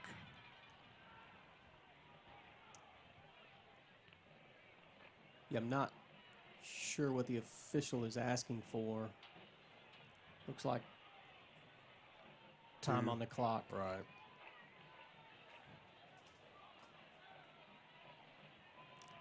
So there was 2:52 on the clock. I believe that's what he's asking for. 3:02 on the clock. 3:02. Got it. So 3:02 in the second quarter. Trips to the top of your screen. Single split to the bottom of your screen. Powell back at shotgun. Single set back. Powell drops back. He's got a man open. And it is going to be deflected on the flats. Blaze Brothers made a nice tip on the ball. If he'd have ran back maybe one more step, he could have intercepted called that in. Sure. But again, we'll take a 3rd and long here. we're going to have enough time to where if we stop them, we will have enough time to put a drive together and maybe get some points on the board before halftime here. So 2 minutes, 51 seconds to go in the second quarter. Big play here for the Wildcats. It's 3rd down and 21. Going empty here for Fayetteville. And we're going to have a timeout here for the Wildcats. Yeah, Coach Keith Fimple saw that, defensive coordinator for Har-Ber. He saw that Fayetteville lined up in an empty set, no running back, and wants to make an adjustment right here, make sure Har-Ber's ready for it. This is a big 3rd down. So what's Coach Fimple talking to the defense about? What kind of adjustments are we making here? Well, really what you've got here is with Fayetteville having the lead and you're at 3rd and 20 or 3rd and 21, you cannot give up the big play. And if anything, you're going to sit on the sticks. And so you want to keep everything underneath 20 yards right here. If they make a 10-yard completion, that's fine. Just tackle the football. We'll bring up a 4th and 10, and we'll take our chances with them not going for it right there. The big key is keep them from getting a 1st down, keep them from getting a 4th and short to where they think about going for it, and definitely keeping them out of the end zone and off the scoreboard here at the end of the first half. Try and get the ball back to your offense. So coming out of the timeout for the Wildcats, making an adjustment here. 2 minutes, 51 seconds to go in the second quarter. So you see our secondary backed off a little bit. We dropped Austin Henderson now in the middle of the field. Kind of a prevent look right here. So Fayetteville on the spread. Man in motion across the right-hand side. It's got a guy up deep. And Blaze Brothers defending, incomplete pass. Really nice job by Blaze Brothers right there. Fayetteville wheeled a guy out of the backfield or across the formation, and they were just streaking down the field, and Blaze Brothers, he hung right there in their hip pocket, made a good play. So the Wildcats defending fantastic third down situation. It was long, but Fayetteville was going for it. They sure were. We need to keep an eye on this punt team right here, Fayetteville special teams. They will run some trick plays, some gadget plays. Don't think they would do that here, but we just need to keep an eye on it. 2:45 on the clock, Fayetteville in the punt formation. Kick is up. It's a short kick, and it's going to be down at the 25-yard line. So Har-Ber will get the ball 1st and 10 from the 25-yard line with 2 minutes and 39 seconds left to go in the second quarter. Now, Coach, we drawing up down the field plays here, or are we just going to Luke Hannon it up the middle? Really the same scenario as a while ago when we had the football. We just don't need to turn it over and don't give it back to them. So whatever we do here, we just can't get the ball back to them. But, yeah, sure, you'd like to see Luke Hannon be involved, maybe take some mid-range shots, and if there is that deep shot down the field, let's execute it this time. So Hannon around the right-hand side, great containment. He's going to get 4 or 5 yards there on the play. Looks like 5 yards. Yep, good start on 1st down. Again, positive yards on 1st down to bring up 2nd and 4 or 5. So a great spot. That's going to give him 2nd down and 3. So a nice 7-yard 1st down play for the Wildcats. 2 minutes, 15 seconds as the clock continues to click. Har-Ber definitely not in a hurry. Hannon up the middle. Hannon is going to be stopped. He might have fell across he did fall across the 1st down sticks. I think he did. 3rd or 4th effort right there got him across the sticks. Luke Hannon never quits. Luke Hannon fashion. He's not down until he's ready to go down. That's right. 2:02 on the clock. 1st and 10 for the Wildcats. Ball's on the 36-yard line. Time still clicking away right here. And not a lot of urgency on the Wildcats side. Not much. We'll see what we dial up here.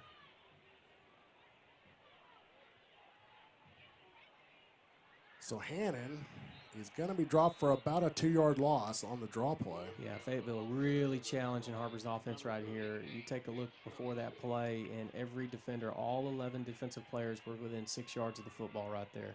They are not honoring the deep shot right here. 1 minute 25 on the clock. It continues to run here at Wildcat Stadium in the second quarter. 2nd down and 12. Really just daring Coach Wood to throw it deep. You be careful what you wish for sometimes. Absolutely.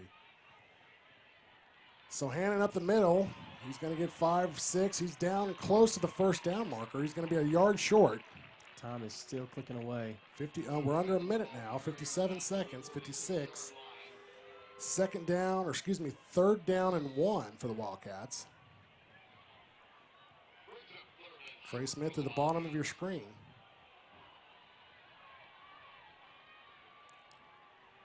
And Hannon's got enough for a first down. He's in open field.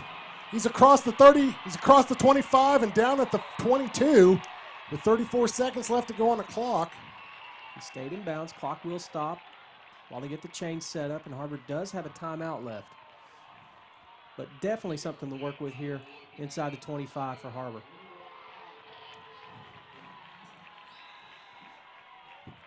So Hannon's single setback.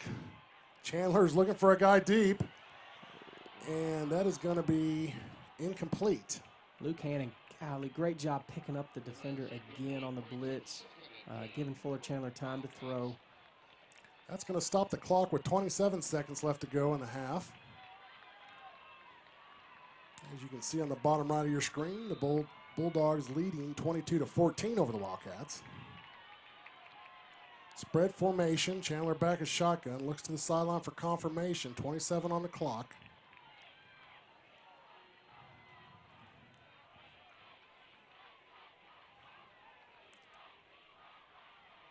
Chandler back, throws to the screen to Trey Smith, and Trey Smith is going to be dropped for a loss.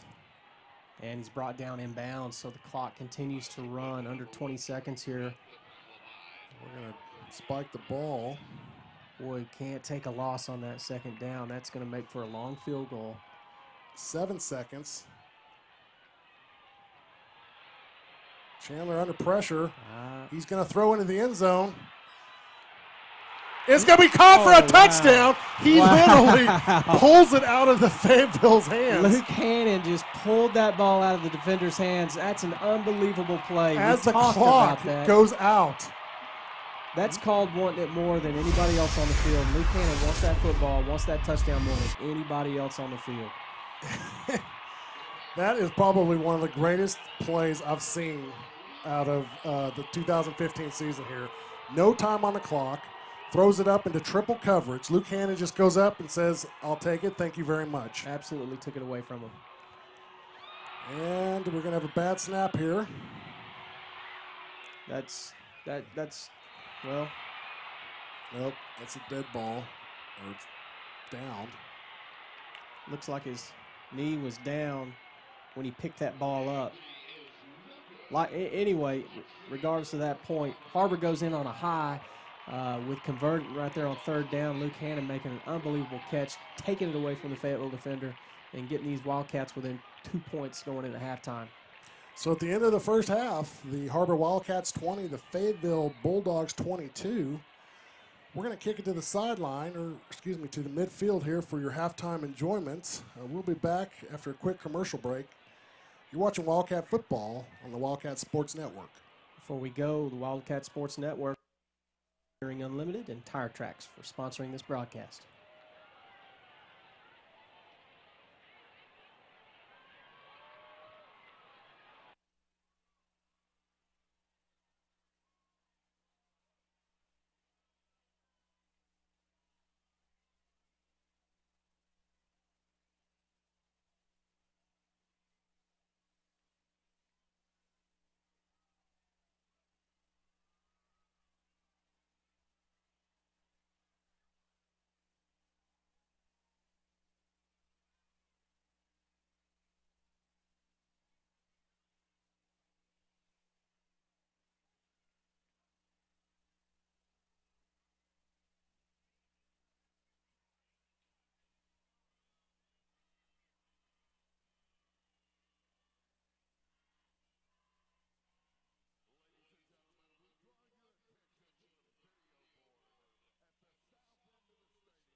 helm of Southwest Cougar football for 37 years. Born in Little Rock to Wilson and Martha Matthews, you could say football was meant to be in Coach Matthews' blood. Coach Matthews' father, legendary Coach Wilson Matthews, had a coaching record of 111 wins, 15 losses, 3 ties, and 10 state championships in 10 years at Little Rock Central. Bruce moved to Fayetteville when his father was asked to become Coach Broyles' assistant coach at the University of Arkansas in 1957. Coach Matthews graduated from Fayetteville High School in '71 and then from the University of Arkansas in '78. He began his coaching career as an assistant coach at Southwest Junior High in 1979 and became the head football coach in 1981. As head football coach and defensive coordinator, he's compiled a record of 215 wins, 102 losses, 6 ties, and he's led the Cougars to 9 conference championships and 5 undefeated seasons. In head-to-head comparison with Coach Hartsfield, during 59 meetings, Coach Matthews holds the edge with 30 wins, 27 losses, and 2 ties. Coaches Matthews and Hartsfield are tied at conference championships with 9 each. Over a dozen teams in the conference, Coach Matthews and Coach Hartsfield account for over 50% of the entire conference championships. Coach Matthews has served under legendary coaches Gerald Williams and Gus Malzahn and currently serves under Coach Chris Wood. Together with his wife Tanya, he has 5 children, Drew and wife Kaylee, Hunter Collier, Chandler Collier, Mark Matthews and wife Morgan, and Leah Matthews. Coach Matthews also has 3 grandchildren, Maverick, Bodie, and Addison. When he's not on the football field, he enjoys spending time with Tanya, his grandchildren, playing golf, relaxing while cooking also. Ladies and gentlemen, please show your appreciation for 2 great coaches here in the Springdale School District, Coach Fred Hartsfield and Coach Bruce Matthews.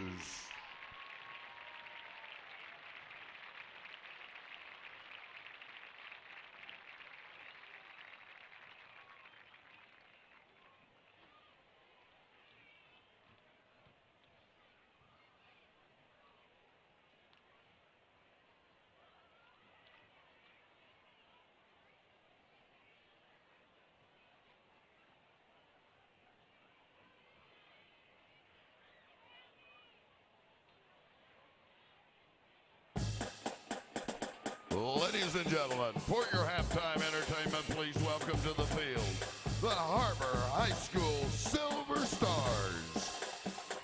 The Silver Stars are led onto the field tonight by Junior Lieutenant Matty Parks, Junior Lieutenant Elise Lindsay, Senior Lieutenant Kayla Main, First Lieutenant Skylar Mounts, and Captain Sidney Steele.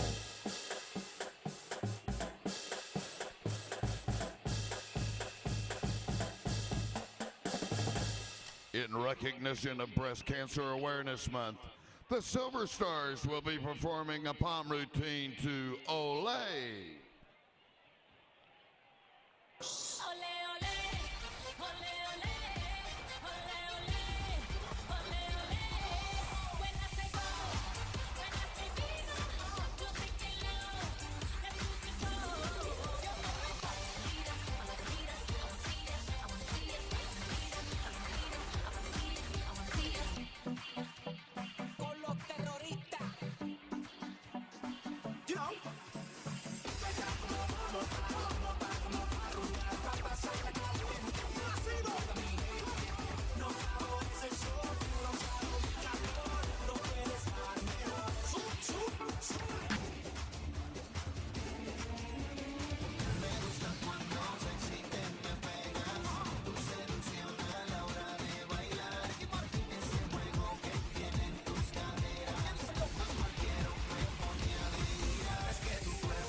The Silver Stars are coached by Ms. Lindsay Smith.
Ladies and gentlemen, please welcome to the field the Springdale Har-Ber High School Wildcat Marching Band.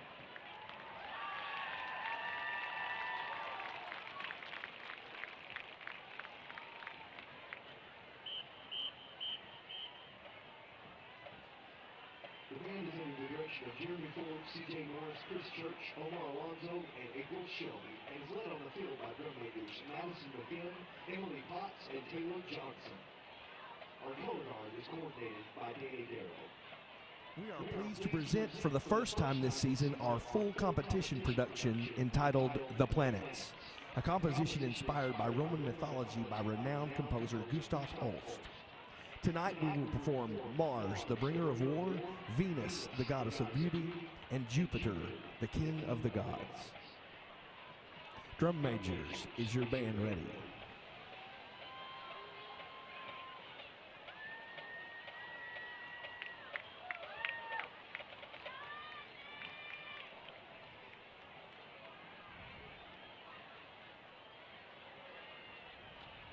You may now take the field in exhibition.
Do you need new tires?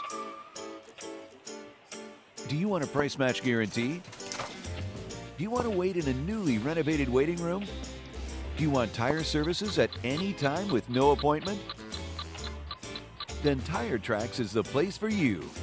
With our price match guarantee and the largest inventory of new and used tires in the area, we have tires for every budget. Tire Tracks, Northwest Arkansas's largest independent tire dealer. Welcome back to Har-Ber Wildcats Stadium, where the Wildcats trail 20-22 over the Bulldogs. A little bit of a recap here from the first half. Har-Ber, 41 of it come by rush.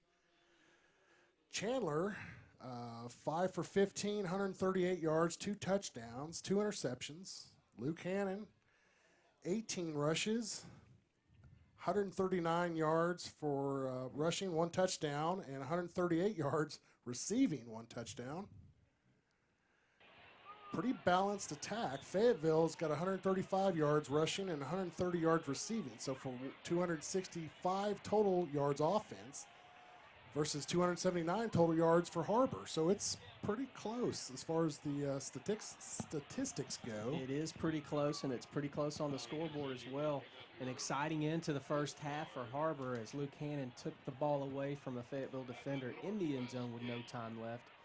That, along with Har-Ber receiving the second half kickoff, really shifts that momentum into Har-Ber's direction. And if they can get points on the board here on their opening drive in the second half, come up with a defensive stop, you could see an exciting second half for Har-Ber as well.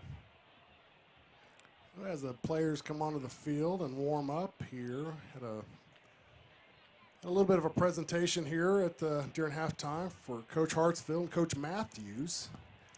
32, is that right? 32 years? I believe so. More years than most, well, a lot of years for those two. More years than a career. Yes, absolutely. And those two guys, I know both those coaches very well, and I worked with and for Coach Hartsfield at Central Junior High for 7 years. And for Coach Hartsfield, speaking for him, he is a class act, great coach. He is super, super good to those kids that come through his program, and they all have great things to say about him. And I know the same is true for Coach Matthews as well. But great to see those two honored at halftime here. Oh, absolutely. I played for Coach Hartsfield. Barry Bridges, our statistician, played for Coach Hartsfield. There's a lot of people touched by both those coaches in Springdale and Northwest Arkansas, for that matter. Over the course of 32-ish years, I saw the stats where they played each other 60 times. Yeah, this year they had their, and that was kind of the halftime celebration. They had their 60th game against each other, coaching against each other. And that series, I don't know the exact numbers on that series, but I know it's really pretty close. Absolutely. A lot of conference championships between the two. And those guys are really, what they're doing is they're planting the seeds for high school football. Yes. They're pruning the leaves. I've heard Coach Hartsfield say that, they're kind of conditioning them and grooming them because ultimately the goal is championships in high school football.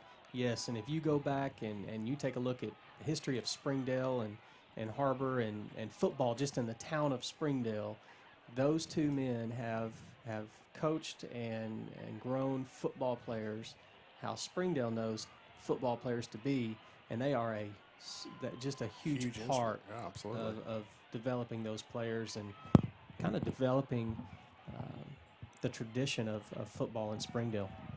It's a bit of a culture, and it always has been here in Springdale.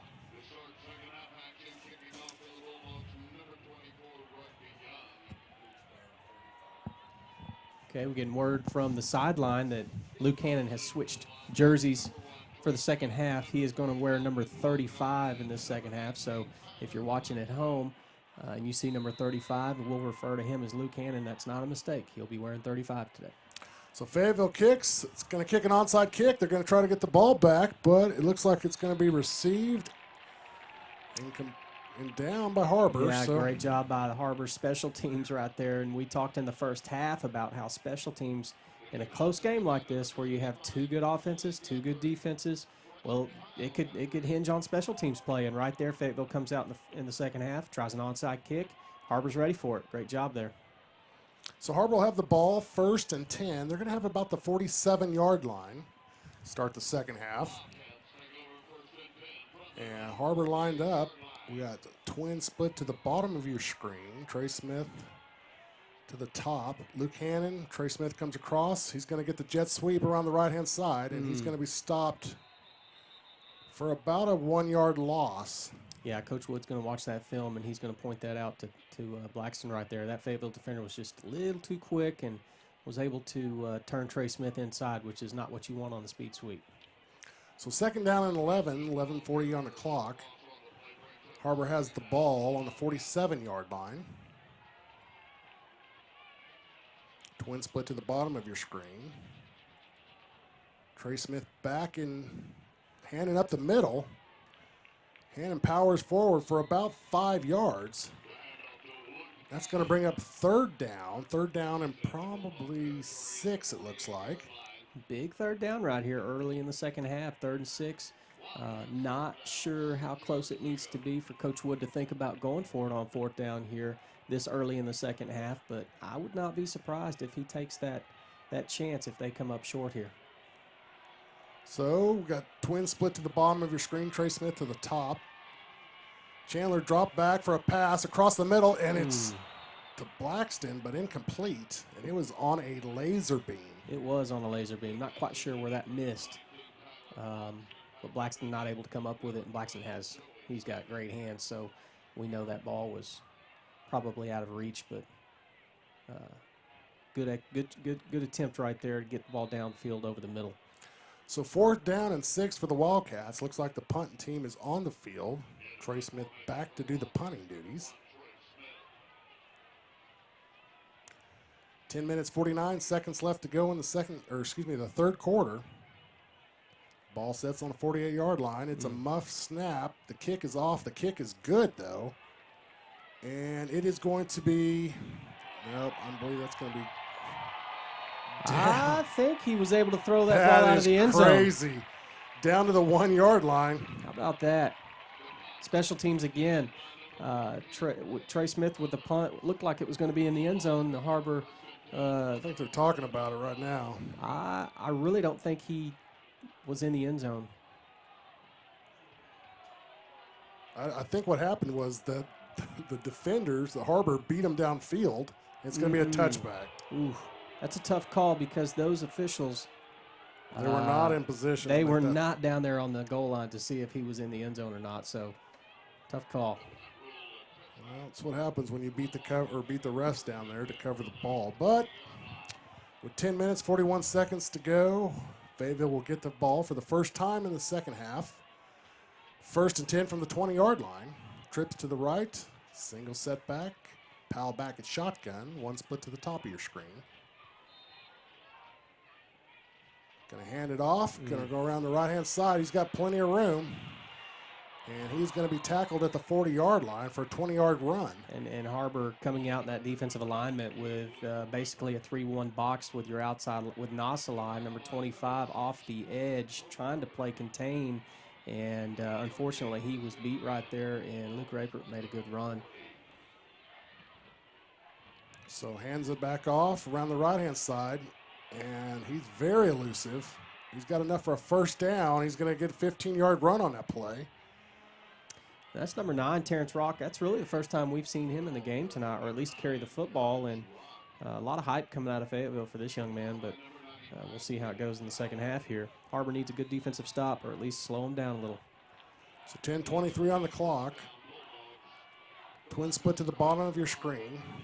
Going to hand it off, it looks like, to Raper. Raper around the left-hand side. He's going to get about 6 yards. It looks like 7. Good pursuit right there by number 4, Brady Patrick, coming from the backside safety position to make the tackle.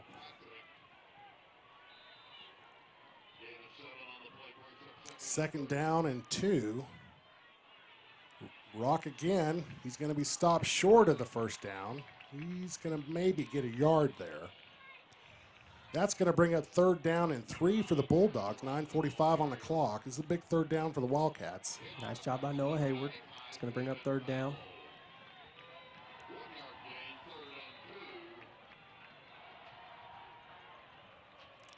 So Rock's going to take it around the right-hand side, and he is going to get around. He's going to get close to the first down, but I don't believe he got it. Well, I tell you what, earlier I'd said 25 Nassau got beat. Right there, he did not get beat. He wore that offensive tackle out and really created problems for Fayetteville's offense right there. Not sure what we're discussing here. I don't see any flags.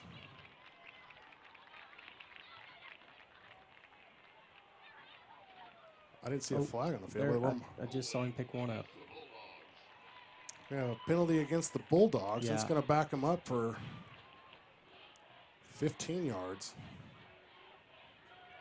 Not quite sure what happened right there, but again, Nassau, he was able to penetrate and bounce Terrence Rock to the sideline, and great pursuit again by the safeties in the corner out there for Har-Ber. Correction, that's a 10-yard penalty. It looks like the Wildcats are drawn offsides. So we give them 5 right back. So that's going to bring up 3rd down and 10 for the Bulldogs. 9:22 on the clock in the second quarter.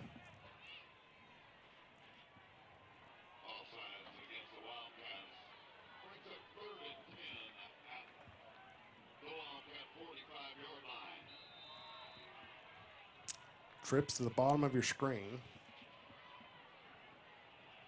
Ramirez. A little antsy there at nose guard. Settle down right here. And Powell back for the pass. He's got a man deep. Oh, almost intercepted, but the pass is incomplete. There's no flags on the play. So that's going to bring it 4th down and 10. That's exactly the third down play that the Wildcats needed. Yeah, that was outstanding coverage down the field by Austin Henderson right there. He was in that receiver's hip pocket, no separation from the receiver, and then good job coming over the top by Brighton Cook as well. So Fayetteville going for it here on 4th down, 4th and 10. We got another offsides by the Wildcats. Looks like Ramirez. And that is the second offsides penalty in 3 plays, and Har-Ber cannot continue to give yards away to Fayetteville's offense. They don't need any help in gaining yardage, especially when you've got them in a 4th down situation.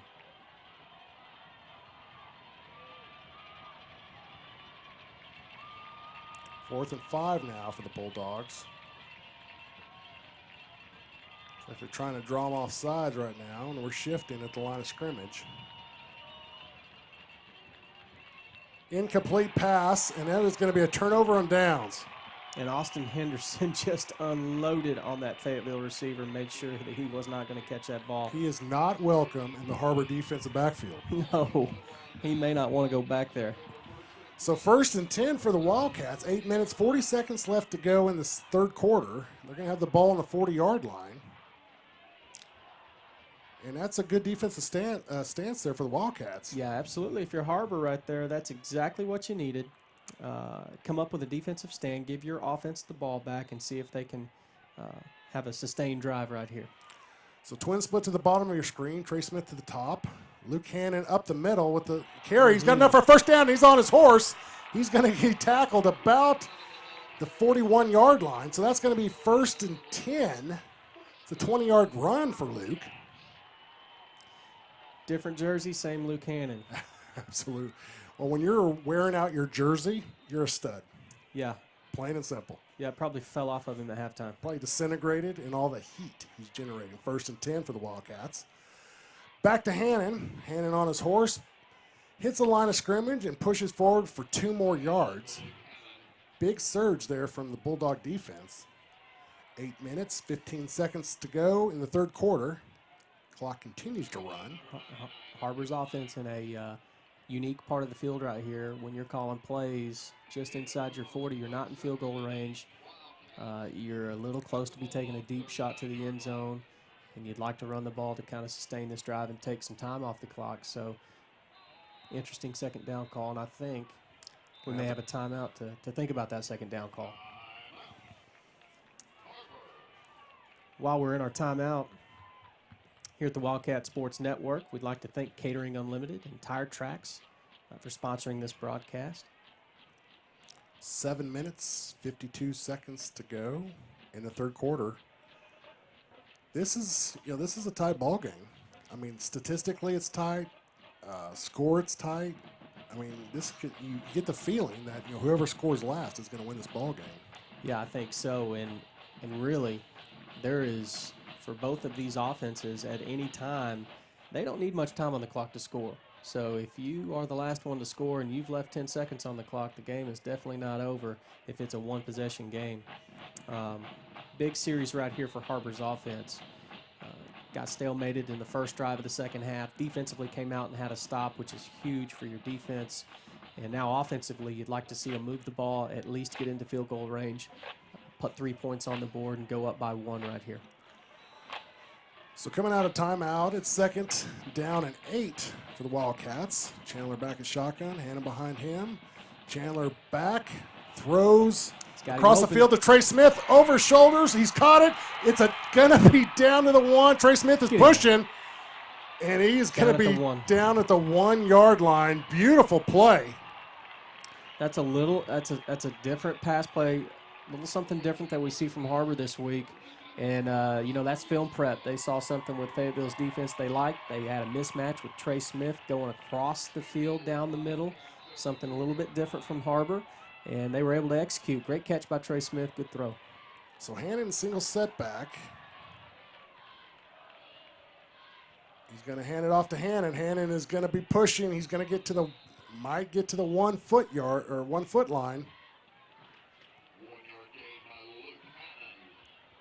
It's going to bring up 2nd down and maybe a foot.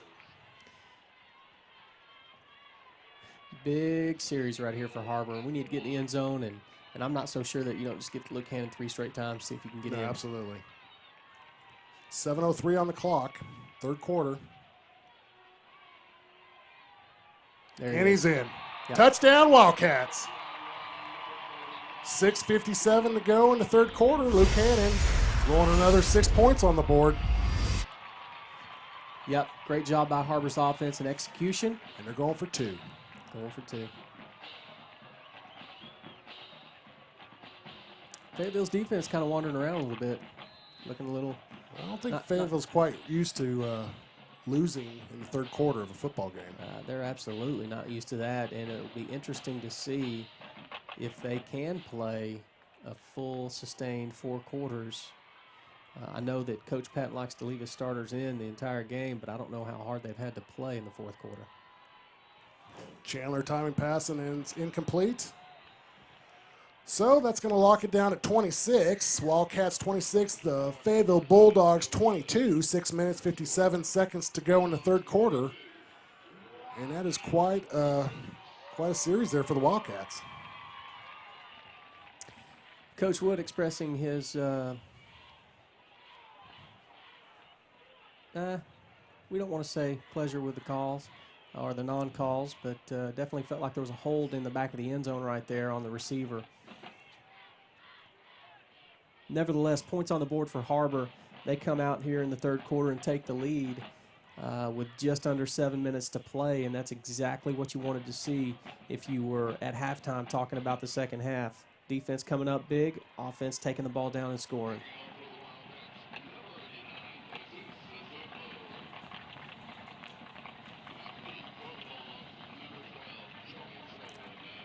Har-Ber lines up for the kickoff. 6:57 on the clock.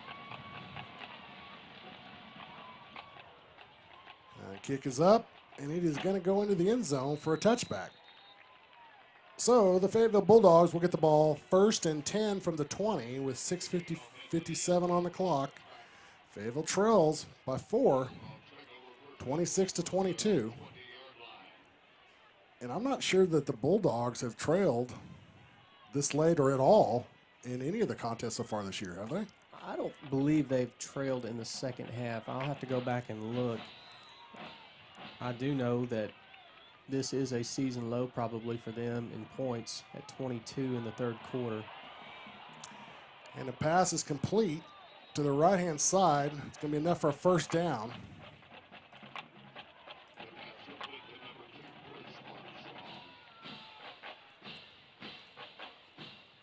Stop the clock to move the chains. 1st and 10 for the Bulldogs. This ball is on the 31-yard line. Hands it off.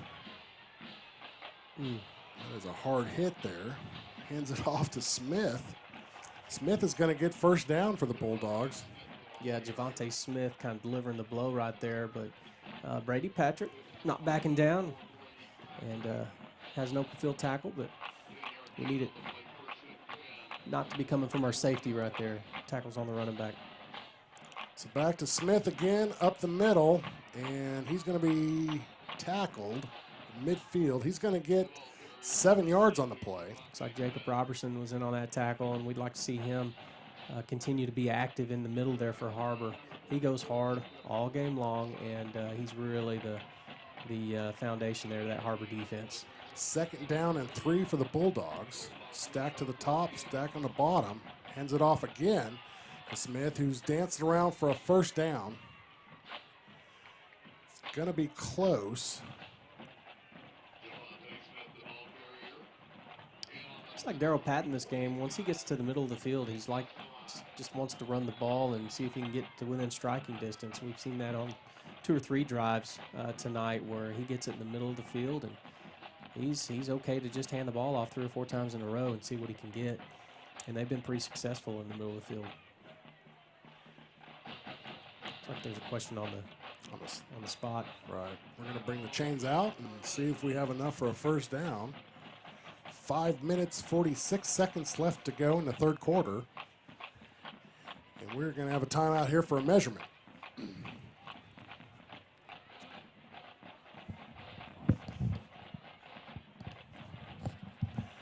So scores from around the 7A West here at our halftime scores. We have Bentonville 14, Springdale Bulldogs 3, Northside 16 going into the 3rd quarter over the Mounties, who have 9.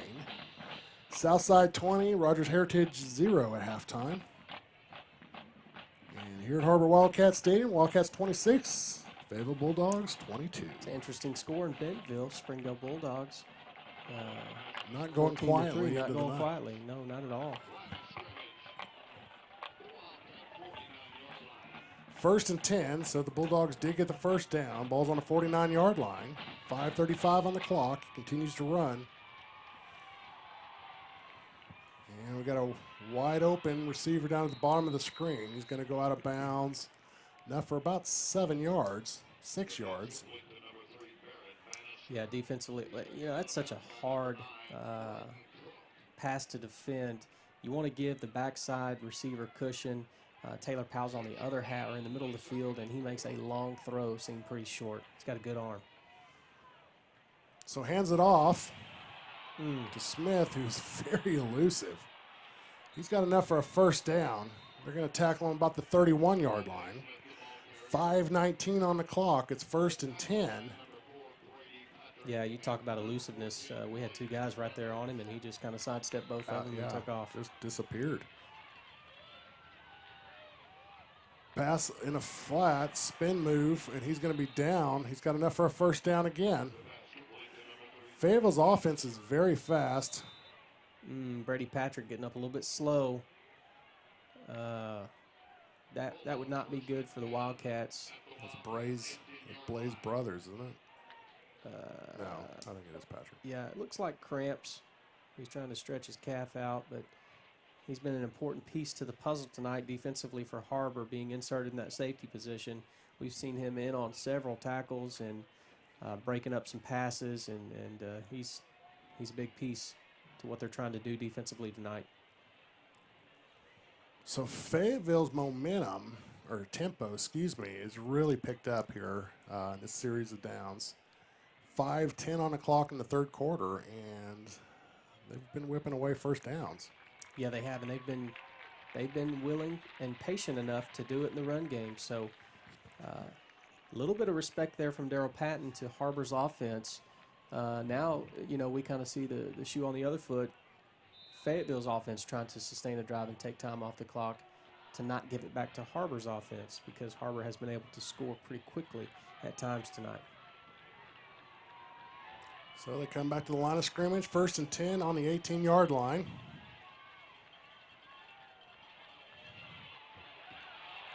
And we have them deep in the end zone, and it's going to be a touchdown for the Bulldogs. Yeah, and guess what? we talked about how big Brady Patrick was, and you got a guy coming off the sideline, and Coach Patton sees it and goes right after him. So kind of a bad position for that young man to be in, and he was right there on it. He just wasn't able to make that play. I bet if he had it to do over, he'd be right there and might have an interception. So Fayetteville electing to kick the extra point.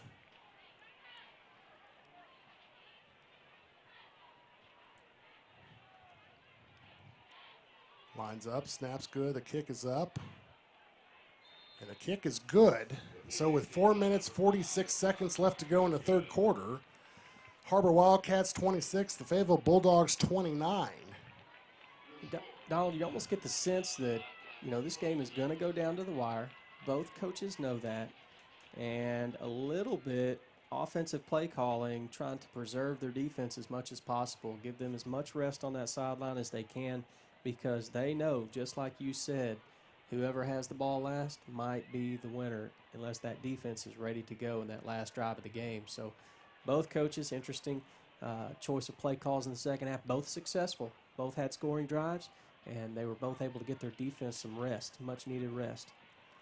Honestly, I get the feeling, when I'm watching this game and experiencing it, you have two generals out there just ordering these troops around, and precision, well coached on both sides of the ball. You're just seeing 7A West football at its finest right here. You really are, and two of the top teams in the state, if not the two top teams in the state. It's a little bit of a pooch kickoff across to the 20, the 22-yard line. And like we mentioned before, this could absolutely be a preview of a game that would be deep into the playoffs or a state championship game. Definitely has conference championship implications tied to it, as both teams are undefeated in conference play. So if you're here at Har-Ber, or if you're Har-Ber's offense right here, biggest thing is not to put your defense back out on the field anytime soon. So 1st and 10, the ball is on the 24-yard line. 4:40 on the clock in the third quarter. Hannon's going to have the ball up the middle. He's going to bounce around to the left-hand side. He might get a yard. Yeah, had a little bit of penetration right there from Fayetteville's defensive line. Luke Hannon broke one tackle but couldn't break the second one. 2nd down and 9, 4 minutes 18 on the clock as it continues to run here in the third quarter at Wildcat Stadium.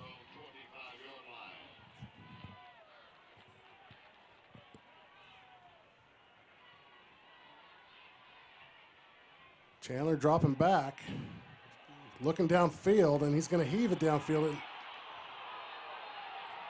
Har-Ber fans wanting a pass interference. But that is not going to happen. No, not going to happen.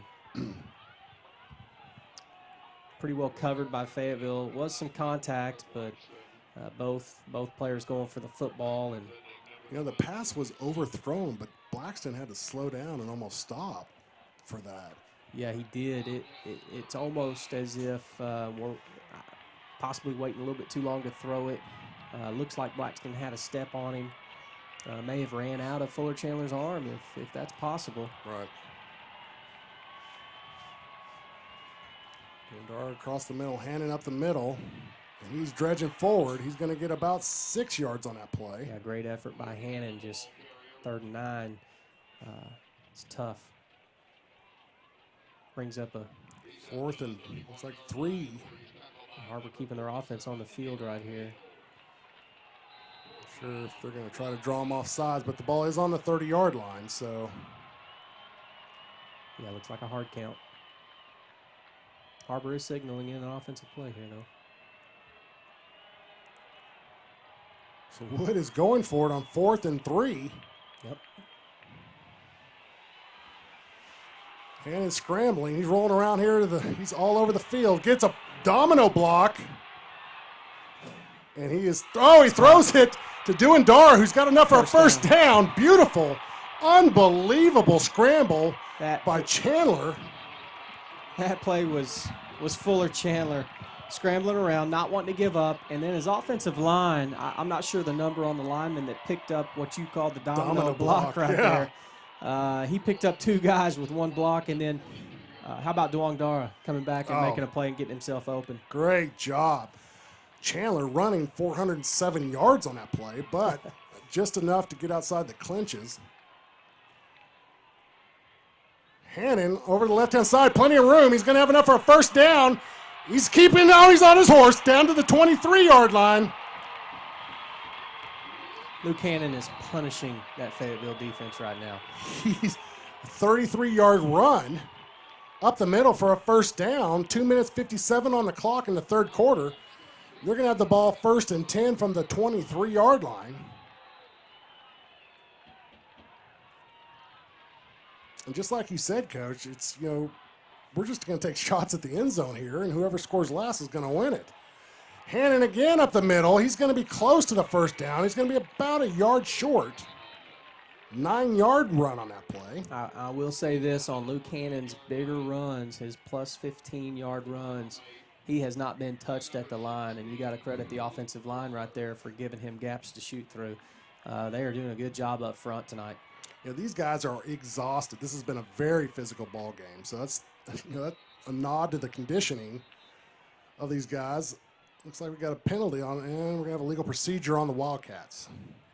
Yeah, you talk about the conditioning. We've already seen Brady Patrick go down with cramps on a cool night. These players, they're just kids, and sometimes they don't understand. You preach to them about drinking water, but this is one of the first nights where it's not just been too hot and they're not sweating all the time.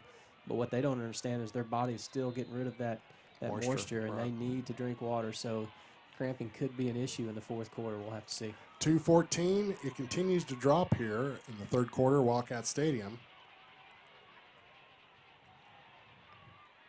Chandler back. He's looking for the corner of the end zone. It is going to be way out of the field of play. So that is going to bring up third down. Yep, Coach Wood liked his matchup there. He had a one-on-one matchup. Just a little bit deep. A little bit deep, pretty well covered. 2 minutes, 1 second left to go in the third quarter. Har-Ber has the ball on the 19-yard line. 3rd and 6.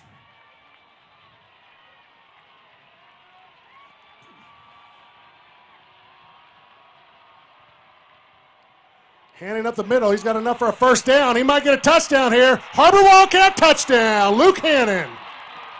Luke Hannon is a machine, Donald. He is a straight machine. That guy can run the football anywhere, anytime, any place.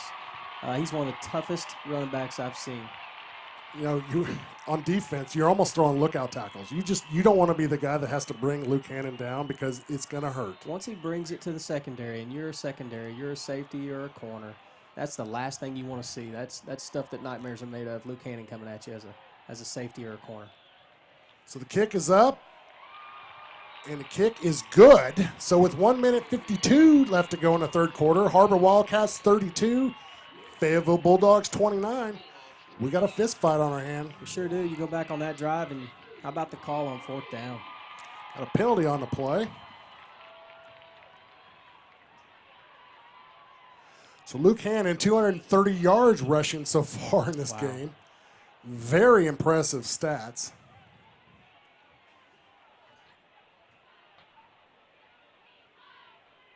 Wait for the call here from the ref. Oh, roughing the kicker. Roughing the kicker. So that's going to potentially put Fayetteville in an even deeper hole, field position-wise, as Har-Ber's going to have an opportunity here to pin them deep or possibly try an onside kick with the ball ending up in Fayetteville territory anyway. So Har-Ber leads by 4 in the third quarter here with 1:52 on the clock. So they're going to actually get to kick off from Fayetteville's 45-yard line here. And if you're Har-Ber, why not? Absolutely. Or at least a high pooch kick to, down to the 5, and let's all run underneath and hit somebody.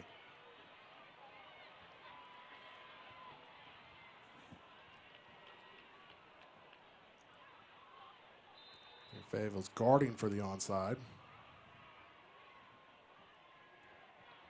So they're going to kick it deep. And that is going to go out of the end zone. So Fayetteville will have the ball with 1:52 on the clock in the third quarter. 1st and 10 on the 20-yard line. I kind of like your thought on the onside kick. Yeah, well, you know, two trains of thought right there. You got momentum on your side. You're playing pretty good defensively and offensively, of course. And one sure thing is they could start at their own 20. And so far that's worked out for you more times than not tonight. Oh, incomplete pass on the slant. Boy, Taylor Powell putting some heat on that one, and it was just a little bit too much for his receiver to get his hands up almost into Bryton Cook's hands. So Brady Patrick back in the game. That's good to see. Yep. 1:48 on the clock.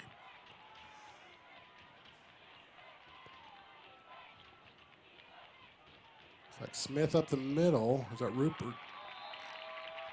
I believe that's Luke Raypert. Raypert on up the middle. He's met immediately at the line of scrimmage by Har-Ber's interior and Jake Robertson. Yeah, Jake Robertson, David Val, both have had great games tonight. Actually, all three of those defensive linemen have done a solid job tonight. Jacob Robertson anchoring that middle. Also, great job tonight so far. So up front for Har-Ber, Sam Hall and Alejandro Ramirez, David Val just doing a fantastic job containing here at the line of scrimmage. Penetration here. He's going to scramble. Ooh, almost sacked for a loss. Yeah, Noah Hayward was trailing Taylor Powell pretty good. Almost looked like he got shoved in the back right there, but I guess not. But still yet. Fourth down. Yeah, pressure applied to Taylor Powell, and that's what you like to see on a third down from Har-Ber. So that's going to bring 4th down and 9, 1:02 on the clock in the third quarter. Har-Ber's going to get the ball back, possibly in good field position. It doesn't look like they're going to, well, yeah, now there goes Blaze Brothers. Fayetteville not going to take a chance, I don't believe, here. They're going to kick the ball.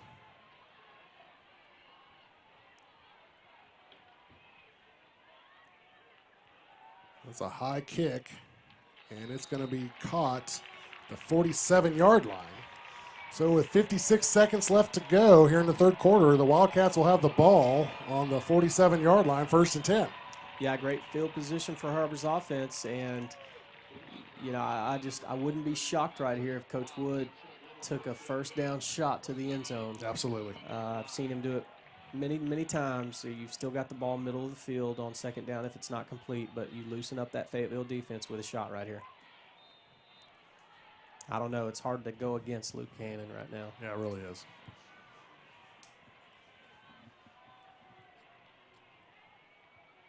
So Hannon up the middle.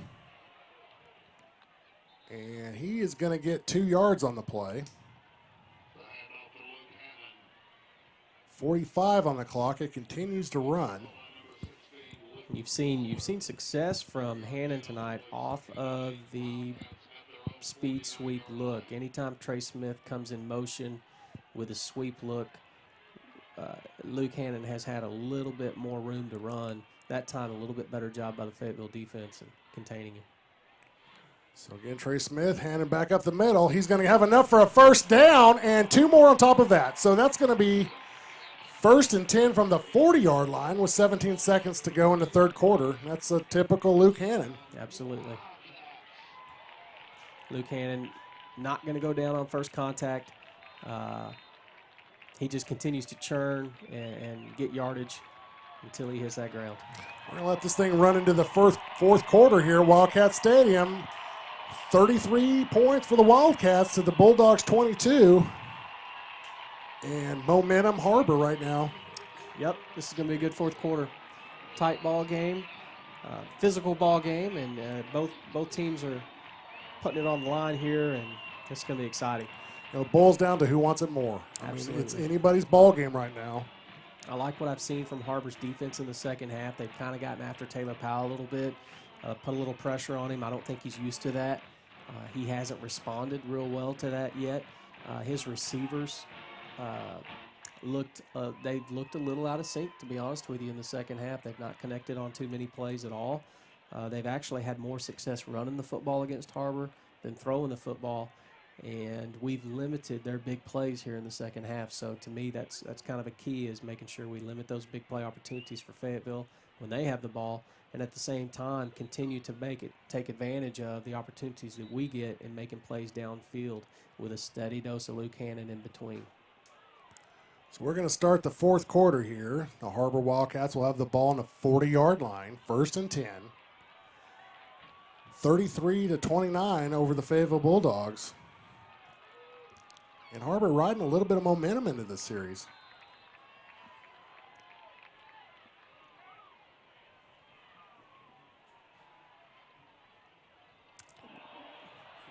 And we have a little bit of a flea flicker. Hand under pressure. Oh, there was a push that in was the pushed back very right there. big in the back. Yeah. I'm 70 yards from the play, and I saw it. Yeah, that was a push in the back. It was a flea flicker, and it was set up by the previous few plays. Fayetteville defense not tricked, not fooled. They had 2 guys on Trey Smith deep. Fuller Chandler tried to hit his underneath route, and it was also covered. But like you said, it looked like a push in the back right there. Yeah, it sure did. 11:53 left to go in the ball game. Har-Ber has the ball, 2nd down and 10. Ball sets on the 40-yard line. Still in good shape right here if you're Har-Ber. Hannon has the ball, back to the line of scrimmage, and he's going to get about 3 yards on the play.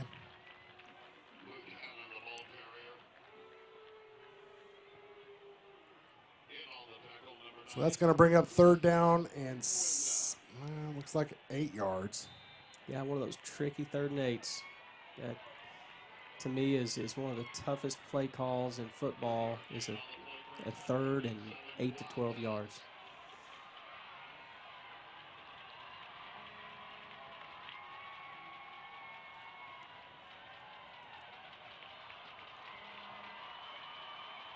Three seconds on the play clock. 1 second. Snaps off. Chandler breaking up the middle. He's got enough for a 1st down, and he's going to have it. He's going to have it. Great little scramble.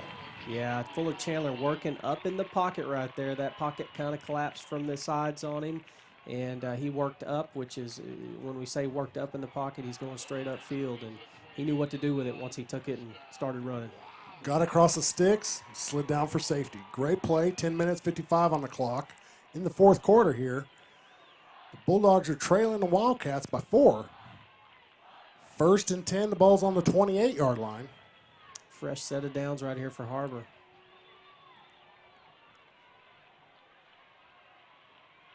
Hannon up the middle.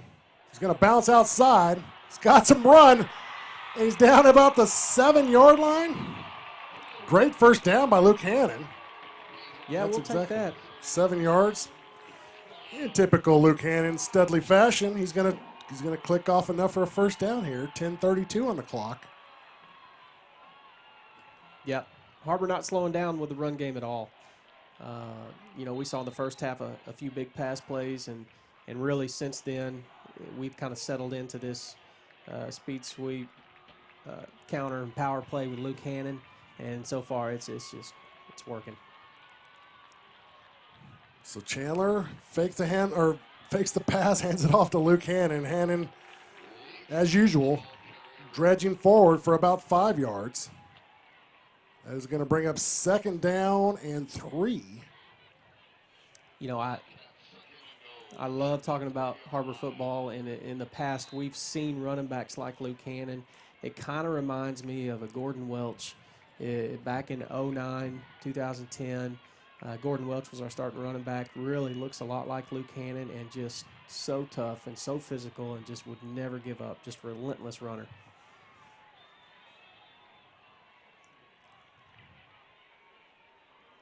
So Hannon in for a touchdown. Har-Ber Wildcats go up 6 more points on the Fayetteville Bulldogs. And I got to tell you, I see some Bulldogs laying around here. Yeah, they're not really excited about getting up and having any more of this. This is not fun for them. And Coach Wood, you can kind of see his offensive play calling right now has settled into a mindset of you're going to have to stop us right now, and I don't think you can do it. Yep.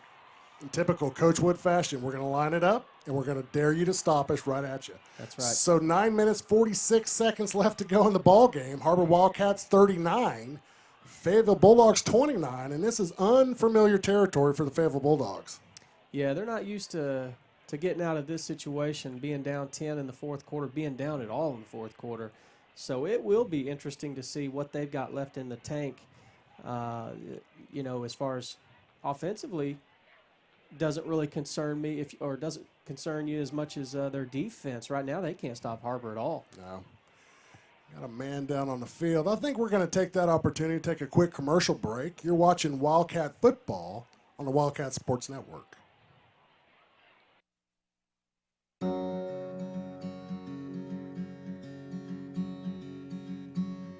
Hometown. That word still means something here. It means we're neighbors. We do the right thing. We care about your family. And you deserve the very best every time you walk in the front door. Harps. Hometown fresh. Welcome back to Wildcat Stadium. Har-Ber Wildcats 39, Fayetteville Bulldogs 29. Har-Ber lines up for the extra point. And the snap is good, the kick is up, and the kick is good. So 40 points for the Har-Ber Wildcats to the Bulldogs 29. Really could use a defensive stop here, Coach. Absolutely. And, you know, they've come up with 2 defensive stops in a row, and there's no reason why they can't come up with another one right here. Really, the pressure is on Fayetteville to execute. It's not on Har-Ber. Har-Ber just needs to continue playing defense and doing what they've been doing, not allowing the big play. Don't shoot yourself in the foot with penalties. Don't beat yourself, and I think you're going to be okay right here.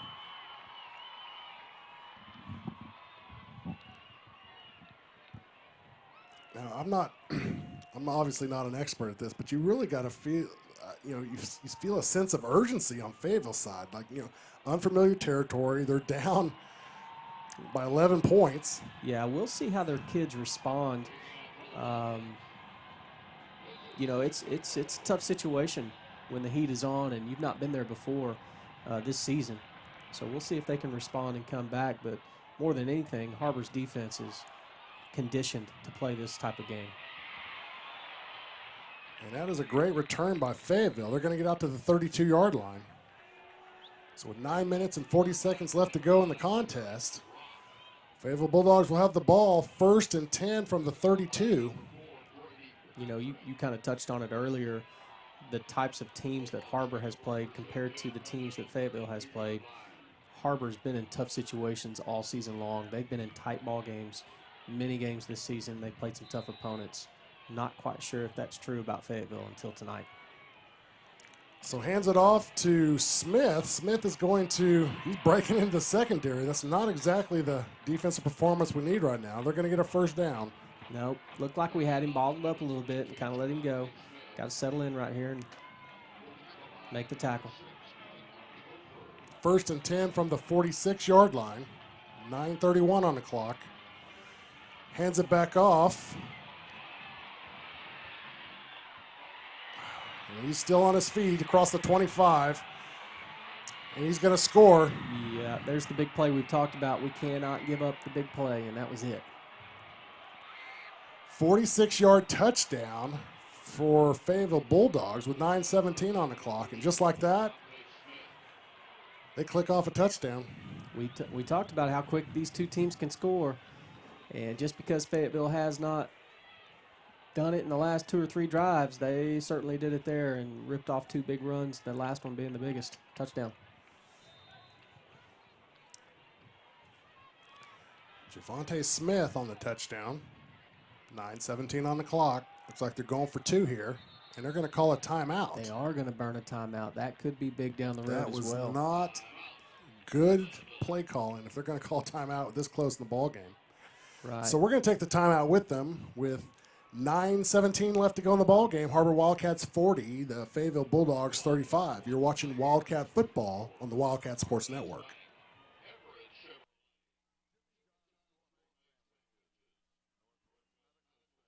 Hi, I'm Susie Everett. Here at Everett Chrysler Dodge Jeep Ram, family-owned, customer-friendly is more than just a slogan. We're dedicated to giving you the best car buying experience you've ever had. We really do want what's best for our customers, and it shows in everything we do. So come see us for a better way to buy Motor Trend's Truck of the Year, the Ram 1500. Family-owned, customer-friendly. Everett Chrysler Dodge Jeep Ram in Springdale.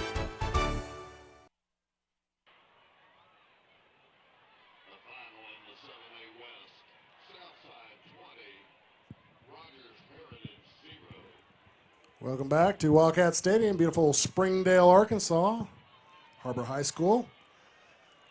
Fayetteville lining up in the swinging gate for the extra point conversion. See what they do here.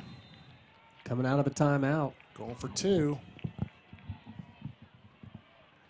They're going to take it across the right-hand side. He's going to throw it, and it is going to be incomplete. So the two-point conversion is no good.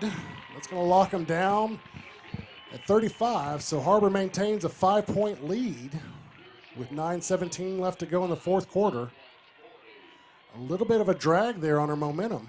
Yeah, kind of interesting call on two-point play with over 9 minutes to play in the game. I don't know. I know they've gone for two several times this year, but may have been a little impatient right there, but we'll take it.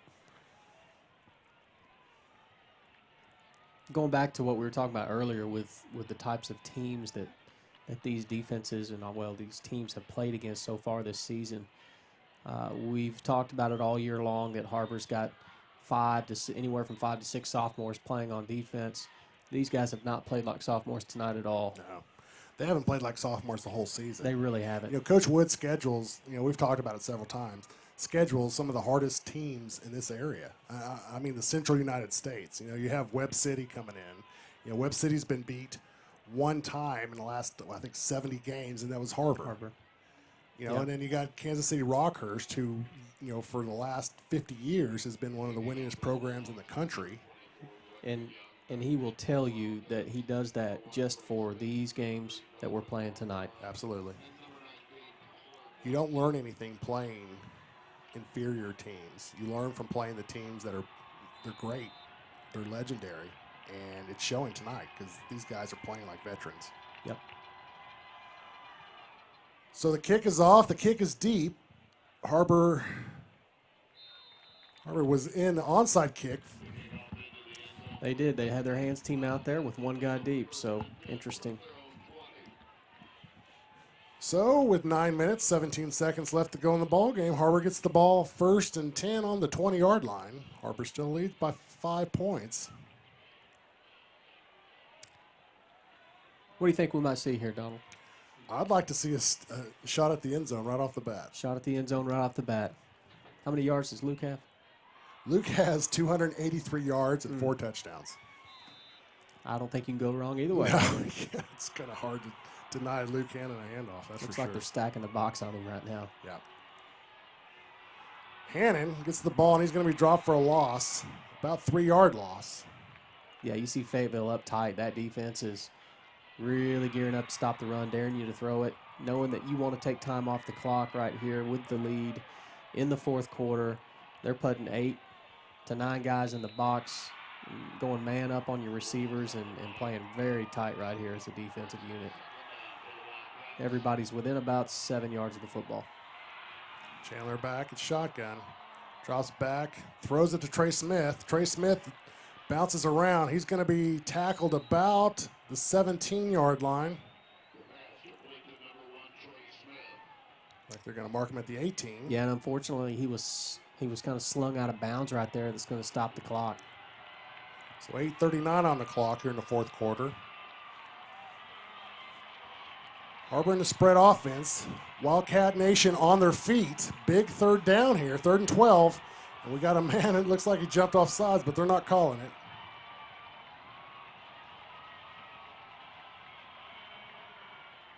Chandler back. He rifles, and looks like Hannon was tripped on the play, so he was not able to complete the third down conversion. Yeah, looks like he got tripped up right there. Not quite sure what happened, but Fuller Chandler did take a shot as well right when he released that football.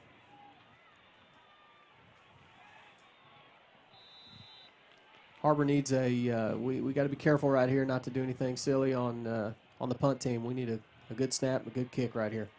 8:34 on the clock. Trey Smith back to the 2-yard line, 3-yard line. Get a roll. And we are going to get down to the 46-yard line. So with 8 minutes, 26 seconds left to go on the clock, the Wildcats lead by 5 here in the ball game. Bulldogs will get the ball 1st and 10 on the 46-yard line. Yeah, we'll take this quick second here to thank Catering Unlimited and Tire Tracks for sponsoring our broadcast here on Wildcat Sports Network. Trips to the bottom of your screen. So we're going to hand it off. Rapert's going to have the ball, about a 4-yard gain. Brings up a 2nd and 5 situation for Fayetteville.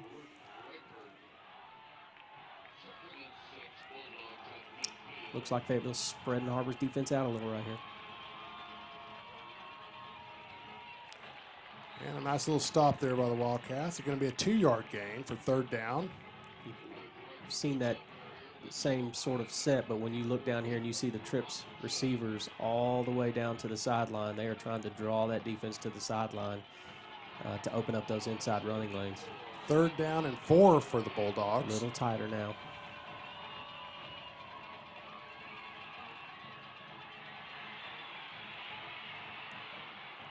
And they're going to be completed on the pass for a 1st down. They're going to have the ball about the 37-yard line. Yep. 7:28 on the clock. Har-Ber's mentality, though, they're going to give up the underneath passing. Keep everything in front of them, not give up the big play. Har-Ber really needing to stop here. 7:25 on the clock. He continues to run.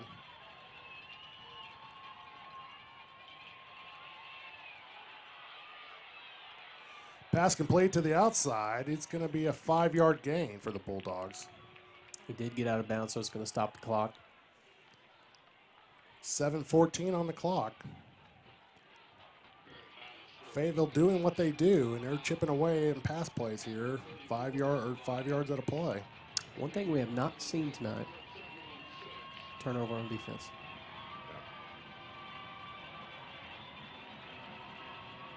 Going to hand it off to the left-hand side. Looks like he's going to get enough for a 1st down, but the clock continues to run. So Fayetteville continuing to use Luke Rapert in this run game, along with Javonte Smith earlier. He's kind of a duo,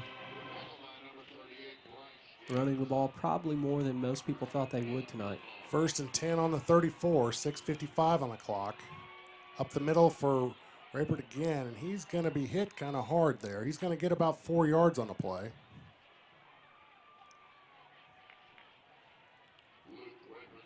Again, just chipping away, like you said, chipping away at the Har-Ber defense. Har-Ber's bending right now, but see if we can stop them. Great pass to the right-hand side. It's going to be completed for a 1st down. Austin Henderson just a step behind that one. Really close to getting his hands on that football. 6:28 on the clock. Stops as they move the chains. Fayetteville inside the red zone now. Take a look at the matchup up top. You've got a big, tall receiver on Blaze Brothers. Safety over the top. Rapert around the right-hand side. Or excuse me, the left-hand side. And he's going to be stopped. He might have got a yard.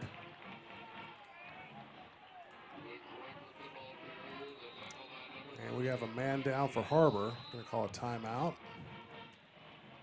Not quite sure what happened right there.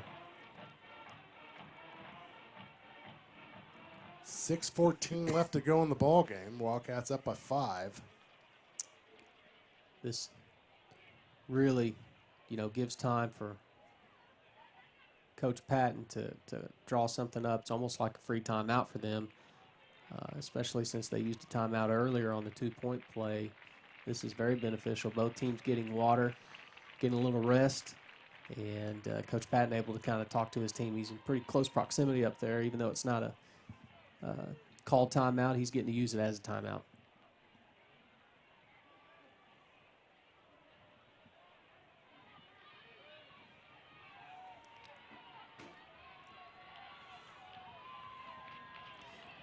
Looks like Reimer's out there, top of the screen, number 15. He is a mismatch in size. He is 6'5" out there on Blaze Brothers. Keep an eye on that matchup. And Har-Ber drawn off sides. So that's going to bring up 2nd down and 3. Excuse me, 2nd down and 5. So right now you got Drake Weimer up top with no safety help.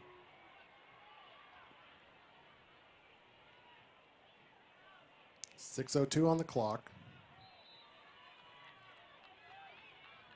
Har-Ber with their back against the wall right now. It's going to be interesting to see how they respond. Ball on the 7-yard line. Hands it up, and it looks like Fayetteville will score. Yes, just spreading the Har-Ber defense out right there. That's pretty much what they did the whole drive. Use their receivers to spread that keep that secondary back and away from the box. And once they blocked the box up, they were able to break it to the 2nd level, get to the 3rd level, and right there they got in the end zone. 5:48 on the clock. Bulldogs go up by 1, and they are lining up for the 2-point conversion.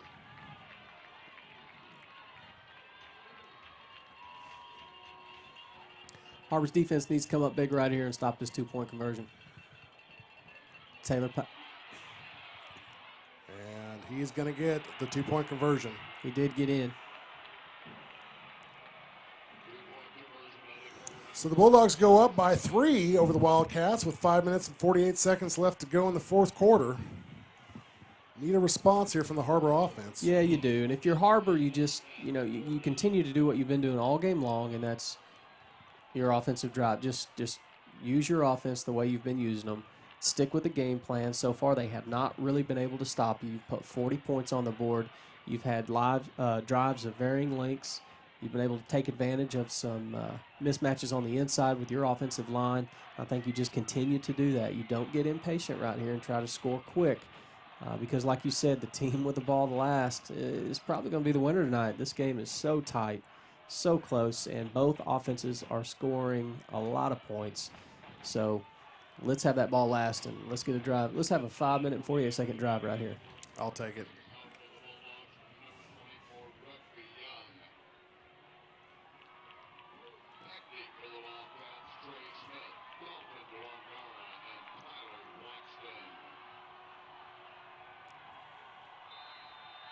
So Fayetteville ready to kick.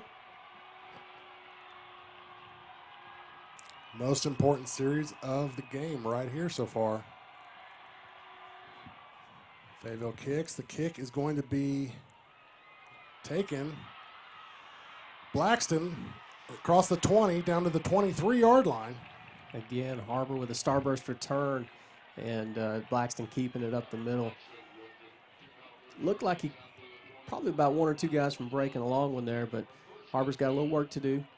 With 5:41 left in this ball game, down by 3. Needing to get the ball on the other end of the field for sure and try to get in field goal range and possible get in the end zone. 5:41 here in the 4th quarter. 1st and 10 on the 24.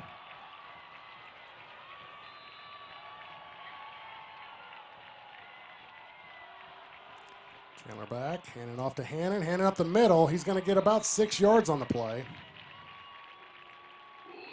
Typical Luke Hannon fashion. Yep, tough run for Luke Hannon on 1st down.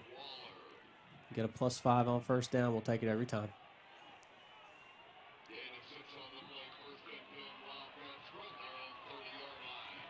.5:17, the clock continues to run here in the 4th quarter.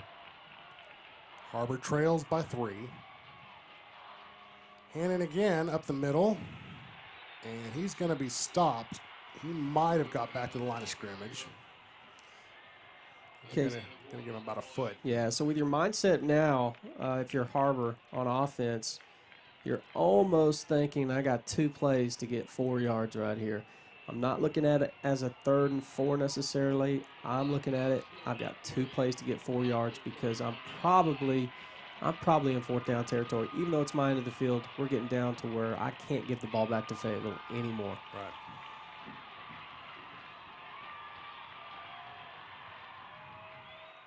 Luke Hannon straight up the middle, enough for a first down, and he's going to get 6 on top of that.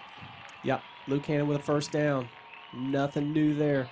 Able to split that first level offensive line, creating a gap for him to shoot through, and he gets through there. He's got great vision getting through the offensive line and getting to that second level. First down for Har-Ber right here.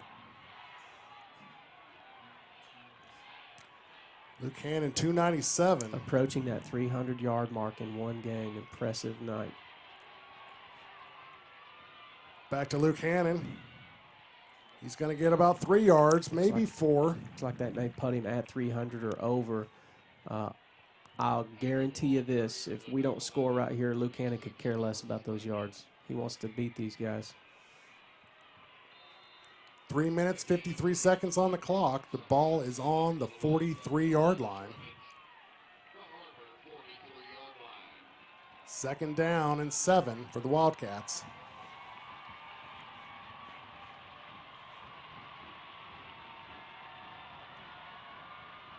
Back to Hannon. Hannon's got some room. He's going to have enough for a first down, plus about 2 more on top of that. Right now, Coach Wood's in that mode of we're going to run the ball right at you, and we're going to take as much time off that clock as we can because we don't think you can stop us, and they're not stopping Luke Hannon in that offensive line right now. 1st and 10 for the Wildcats as they enter the Fayetteville side of the field. Ball is on the 48-yard line, 3:22 on the clock. It is running.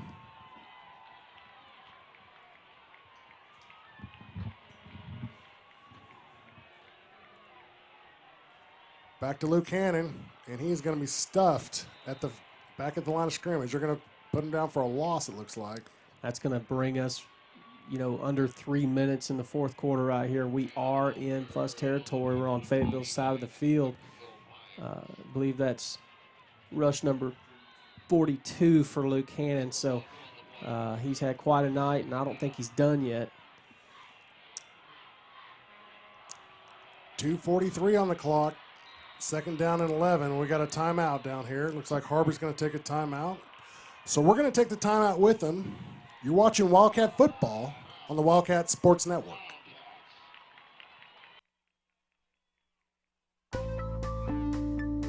Welcome home to Lindsay Living.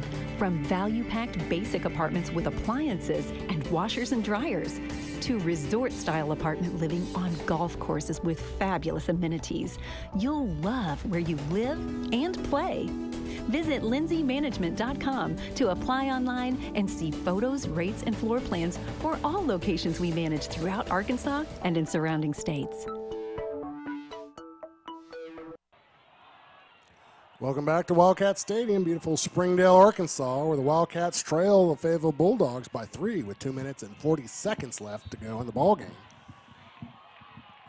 Coach Wood taking that timeout probably just to just give his offensive unit time to just really regroup, regather right here. Let them know, hey, we've got 2:40. Let them know we've got 1 timeout, and we're okay right here. Fakes to Hannon, rolls around to the left. He's got some running room. He's going to be pushed out at the 40-yard line, so that's going to bring up, it's going to be about 2 yards short of the first down. He's 2 yards short. Good thing is the clock does stop at 2:34. Again, you're in 4-down territory, so you've got 2 downs to get 2 yards. 3rd and 2, 2:34 on the clock. Ball is sitting on the 40-yard line.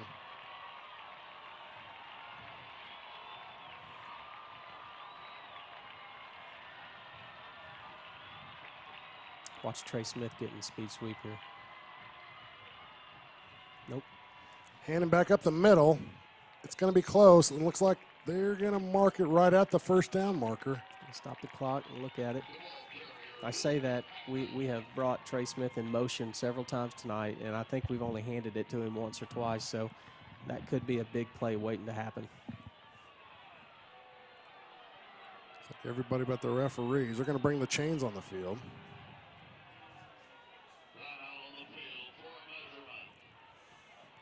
So 2:29 on the clock here in the fourth quarter. Fayetteville leads by 3, but Har-Ber is adding pressure here to the end zone. Yeah, with Luke Hannon rushing the ball 40-plus times tonight for over 300 yards. You wonder how much tread does he have left on the tires. You know, I watched him last week against Bentonville, and you know, he had a phenomenal game last week. And after the game, he's hopping around like he's ready to go for another 4 quarters. He is kind of like our sponsor, Tire Tracks. They've got tread left on the tires. And Catering Unlimited. We'd like to thank them at Wildcat Sports Network for sponsoring this broadcast. Great segue, Coach Patrick Scott. There we go. 2:29 on the clock. First down and 10 for the Wildcats.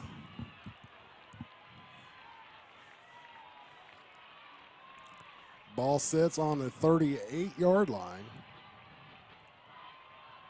This is coming down to the last play of the ball game. Yeah, and if you're Har-Ber, you're in a great position right here. The only thing better would be having the lead. Yep.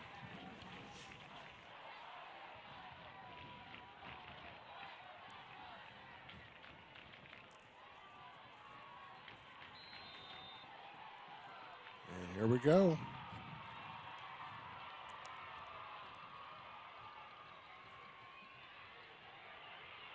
Oh, we got a flag on the play too. Yeah, and I don't know if that play was really supposed to be a pass downfield. We may have linemen downfield on this.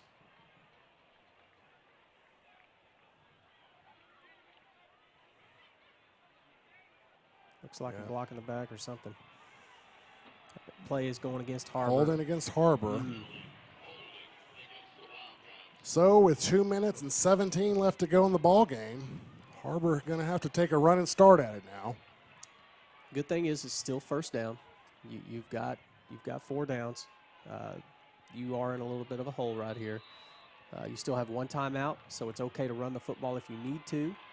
But certainly we are in a position now where our inside run game is kind of out the window with only 1 timeout, time running down.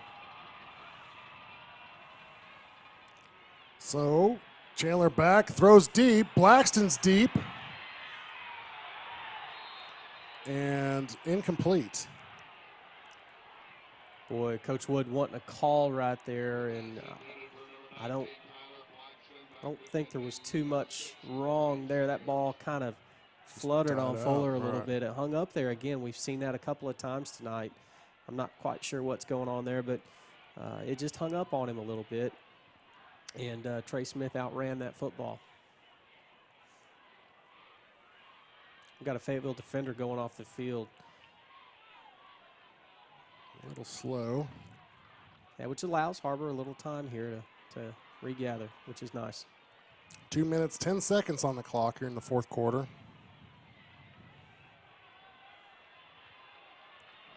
If you're Har-Ber, you know, even though right there they tried to get it all back in one play, don't know if you can do that 4 times. So you've got to find an area of the field that you feel like you can exploit and get a decent gain out of this to bring up a 3rd and medium range, to bring up a 4th and short, or be able to go for it on 4th down and feel comfortable with your call. Dar to the top of your screen, Blackston to the bottom. Trey Smith across, handing up the middle on a carry. He's going to get about 7. Okay, clock is still going to be running. 2 minutes on the clock. It's running. Not a lot of time left. Har-Ber hurrying up on the offense here. Going to bring Luke Hannon down here in the slot. Keep an eye on that matchup. He is a great receiver out of the slot position. Chandler back, throws across to Hannon. He is. Hannon is complete for a first down for Har-Ber. It's going to Again. stop the clock at 1:35. And that was absolutely a laser, a frozen rope by Fuller Chandler. I mentioned his ball fluttered on him. That one didn't flutter at all. That was a great throw. Hit Luke Hannon right in the chest.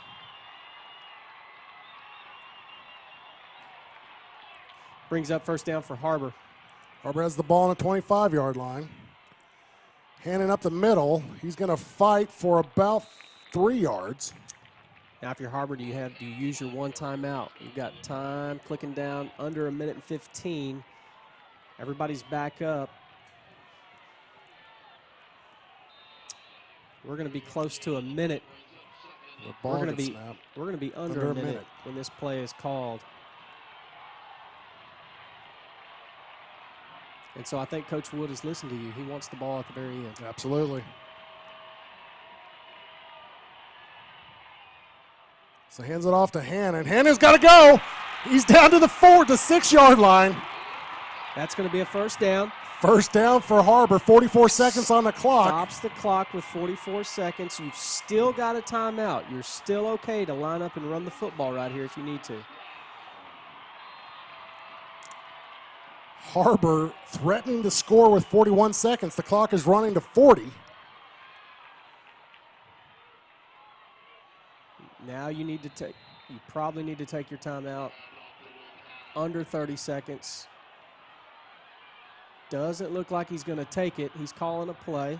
Gonna hurry up here on the offense. So Fuller Chandler getting the offense lined up and ready to go. We're under 15 seconds. Chandler back. Throws a laser beam. And we got a flag. We got a flag on the play. Incomplete pass. Fayetteville defender is calling for an offensive pass interference. We're going to have a hold on the defense. Trey Smith was held by number 6. That has been a great matchup all night out there between Trey Smith and Colby Seegers.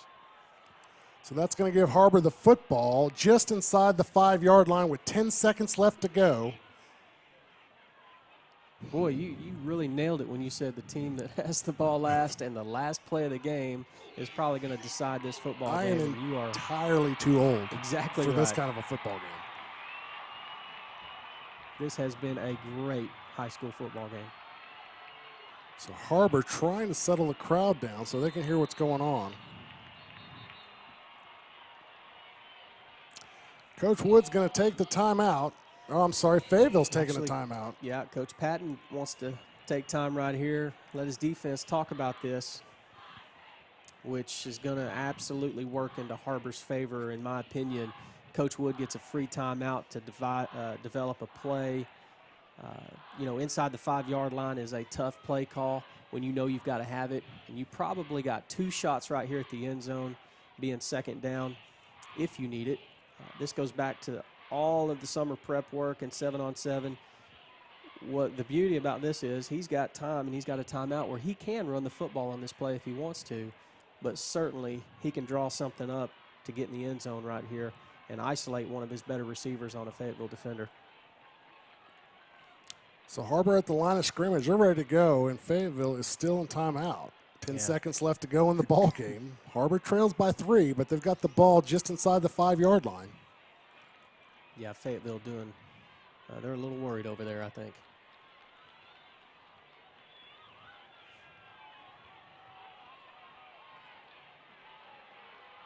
Looks like they're really going to load up that box and force Har-Ber to do something different, not let Luke Hannon score, but I don't know if that's going to matter right here if they give him the ball.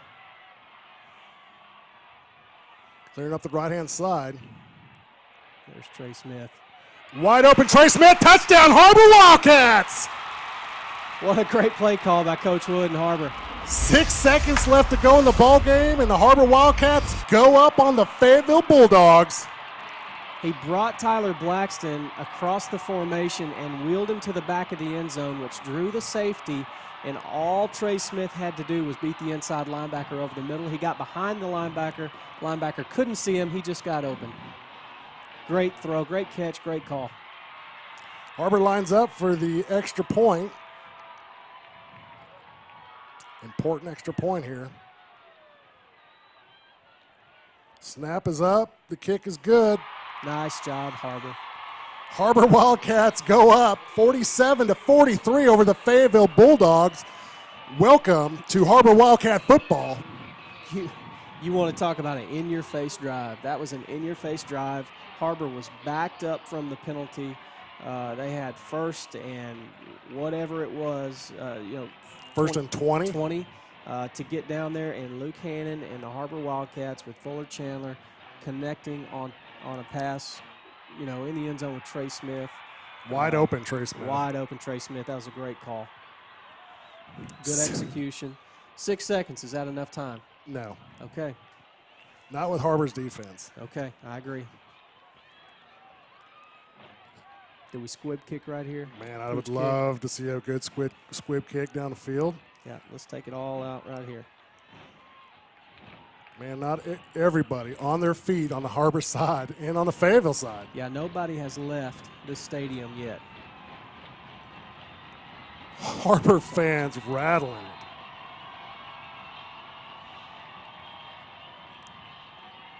Squib kick. Good squib kick. Going to be picked up at the 7. He's going to be tackled with no time on the clock. He tries to pitch it back. There's another pitch back. And he's down. He is. There's a flag on the play. And Har-Ber gets the ball. That's going to be it. That is the ball game, folks. That's going to be a forward lateral. That's going to end it, and Har-Ber's going to come away with a victory tonight. Har-Ber wins over the Fayetteville Bulldogs 47-43 here at Wildcat Stadium. No, there is a flag on the play, but they are waving it off.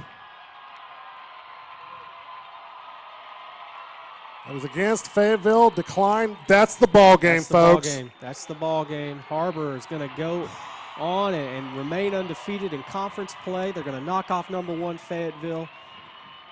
More importantly, they have set themselves up for a run at the conference championship and to get that number 1 seed out of the 7A West, which is a great seed when you're talking state playoffs. Folks, you're watching the number 1 team in the state of Arkansas, the Har-Ber Wildcats now. 47-43 over the Fayetteville Bulldogs, and Har-Ber's offense just basically lining up and daring them to stop all night long. It's just been, we're going to trade licks. Just keep punching each other in the face, and the last one standing is the last one's going to win. Yeah, and Coach Wood's not afraid to ride the horse that brought him here, and that's Luke Hannon, and he handed that ball to him over 40 times tonight. He had over 300 yards rushing tonight. He had an unbelievable play at the end of the first half to take the ball away from a Fayetteville defender. Really probably the play of the game before the first half ended was Luke Hannon catching that football at the end and scoring going in at halftime. 46 carries for 332 yards rushing for Luke Hannon. Wow. 45 yards receiving. So over 350 all-purpose yards for Luke Hannon. 5 touchdowns. 5 touchdowns. Big part of the offense, to say the least. Wow, earning their pay today. And Har-Ber. The fans are out on the field. Yep. Here comes the student section. Har-Ber student section on the field tonight. I got to tell you, the defense for Har-Ber, 5 sophomores on the team playing at the highest possible level in high school football. They play like 3-year starters tonight. Everybody on the defense, literally, and it's easy to say this and harder to do it, but at this level of intensity all night long, you are physically worn out. Absolutely. You're mentally and physically worn out because Fayetteville is no easy task. They are a good football team. They're one of the better teams we've probably played this year, but again, we have played several tough football games and several tough opponents, and like you said earlier, our 5 sophomores, 6 sophomores, they don't play like sophomores anymore. They have been forced to grow up quickly, and they have done that, and they're playing very good football right now. Even though you give up 43 points, that was not done with the pass, and Coach Fimple did a great job of taking away what Fayetteville does best in that passing game. They hit a few things, but they didn't score 58 points, and they didn't put up everything on the board through the air. So they were able to run the ball a little bit, which if you're Har-Ber, you were willing to give up a few runs to stop that quick passing game that Fayetteville has. And they did a good job of executing their game plan tonight. You saw the offense sticking to their game plan, and that was a heavy dose of the run game to keep Fayetteville's offense off the field. Does this mean we can finally stop hearing the comparisons between this Fayetteville team and the 05 Springdale Bulldogs? I tell you what, I'll guarantee you there was nobody in Springdale making that comparison. People who watched that Springdale team in 05 If they were here tonight, there is no comparison. With all due respect to Fayetteville, they are a good football team. But just because you score so many points, that does not equate you to that 05 Springdale team. That team, like Coach Wood said earlier in the pregame, they did all their damage in the first half. This Fayetteville team, they've been playing their first unit every game, all game. And to me, there is no comparison. There is no Damian Williams out there for Fayetteville. There's no Mitch Mustaine out there. Taylor Powell. Scales. Yes, Matt Clinkscales. Those certainly good players for Fayetteville. But even Bartley Webb on that team was a great tackle for Springdale. And you talk about that 05 team. They're a very good football team. However, we're talking about our 2015 Har-Ber Wildcats, and they're an excellent football team this year. A lot of character, a lot of class. You know, they weren't without adversity. You know, a lot of pass interference. You know, they got backed up quite a bit. But you know what? They stayed focused. They kept a business mentality, and they took care of business tonight. Yep. So let's take a quick commercial break, and then we'll wrap up the postgame show. You're watching the Wildcat victory at Wildcat Stadium on the Wildcat Sports Network. This is Jack. And this I am starving! is Jack's appetite. It's never satisfied. I'm hungry, hungry, hungry, hungry. Seriously, dude? What? Then Jack's mom started serving Tyson Anytizer snacks with all white meat and lots of protein. They're the only snacks that make Jack's appetite disappear. Tyson Anytizer snacks. Consider snacking solved. The Youth Bridge Bully Buster program is this program that we are pushing through the schools to increase awareness of bullying in the schools, not just for those who are bullied, but for the bullies. The Youth Bridge Bully Buster program is symbolized in these orange wristbands, and kids can wear them proudly and say that, you know, they're going to stand up to bullies, and they're going to seek assistance, they're going to seek help, they're going to talk to parents and their teachers to let them know that either they're being victimized by bullies or their friends are being victimized by bullies. These kids are wanting to go to school to get an education. They want to hang out with their friends, and they want to feel safe when they go to school. And when they're having challenges with their peers, we need to make sure that not only are the kids who are victims of bullying taken care of, but also to try to see what things that the bullies are needing as far as like social skills training or mentoring or any kind of help or understanding as to what's going on with them. And so with the Youth Bridge Bully Buster campaign, we hope to bring awareness and action to bullying in our school systems. We came to Arvest Bank to see what makes it different.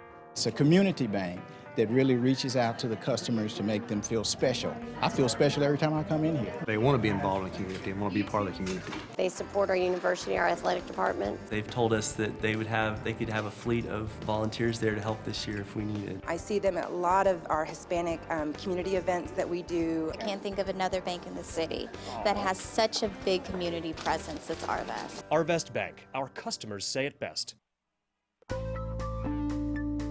Welcome home to Lindsay Living. Affordable rates, available on-site management, attitudes of service, and amenities unmatched make residents love where they live and play. From value-packed basic apartments to resort-style living on golf courses, we manage options to fit your needs and wants. Apply online at lindsaymanagement.com for locations throughout Arkansas and in surrounding states. Do you need new tires? Do you want a price match guarantee? Do you want to wait in a newly renovated waiting room? Do you want tire services at any time with no appointment? Then Tire Tracks is the place for you. With our price match guarantee and the largest inventory of new and used tires in the area, we have tires for every budget. Tire Tracks, Northwest Arkansas's largest independent tire dealer. Hi, I'm Susie Everett with Everett Chevrolet. You've heard me say we have a better way to buy your new Chevy. If you've not been here to find out what that means, I want to invite you to come see us. You'll love the way we do business. And you can shop our great selection of the North American Truck of the Year, the Chevy Silverado, with the best V8 fuel economy of any full-size truck. Family owned, customer friendly, Everett Chevrolet in Springdale, I-49 at Elm Springs Road.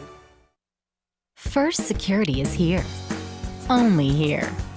So that means we're here, here, and here. Even here. And definitely here. Because here is where we want to be. For you. First Security Bank. Only in Arkansas.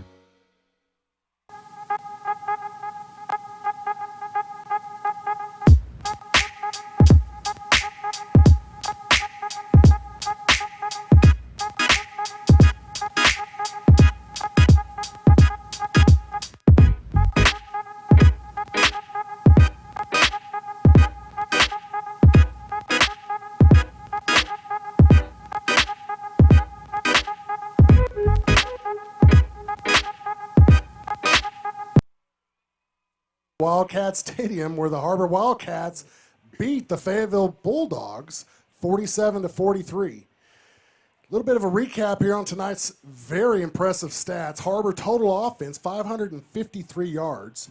Fuller Chandler, 10 for 27, 211 passing, 3 touchdowns, 2 interceptions tonight. Luke Hannon, 46 carries with 332 yards, 4 touchdowns. You know, that's a season full of football all in one night. Yeah, and really, you know, the biggest stats on the scoreboard. And, you know, Fuller Chandler, we can say this, you know, this game was not set up for him to have a huge night passing, just because Fayetteville does a pretty good job against the pass with their man-to-man defense and their constant pressure. But he made the plays when he had to make them. And on 4th down, there was a time in the first half where he made a scramble and was able to complete the pass to Duong Dara for a 4th down conversion. He ran for a 4th down conversion on one play late in the second half. And then down here at the end of the game, he completed a huge pass for a touchdown to win the game. So Fuller Chandler had a great night. The offensive line had a great night tonight. Absolutely. Anytime you got a guy rushing for over 300 yards or your team rushes for over 300 yards, your offensive line has had a great night. So for one guy to do it, that's very impressive. 40-plus carries. He could probably play another game right now. Absolutely. Absolutely could. He's ridiculous. He's got such great conditioning. He's got such a great attitude about the game, and he loves to play the game hard. I don't think he knows any other way. So really, Luke Hannon, great ball game tonight. He's continuing a great season, and Har-Ber's offense and defense played great tonight. Our special teams did a solid job. Really total team effort tonight to beat a team like Fayetteville. And Fayetteville's good. Let's give it to them. They're going to be in the playoffs, and they're going to be a team to contend with. And we could very easily see them again down the road, and it will be a tough ball game.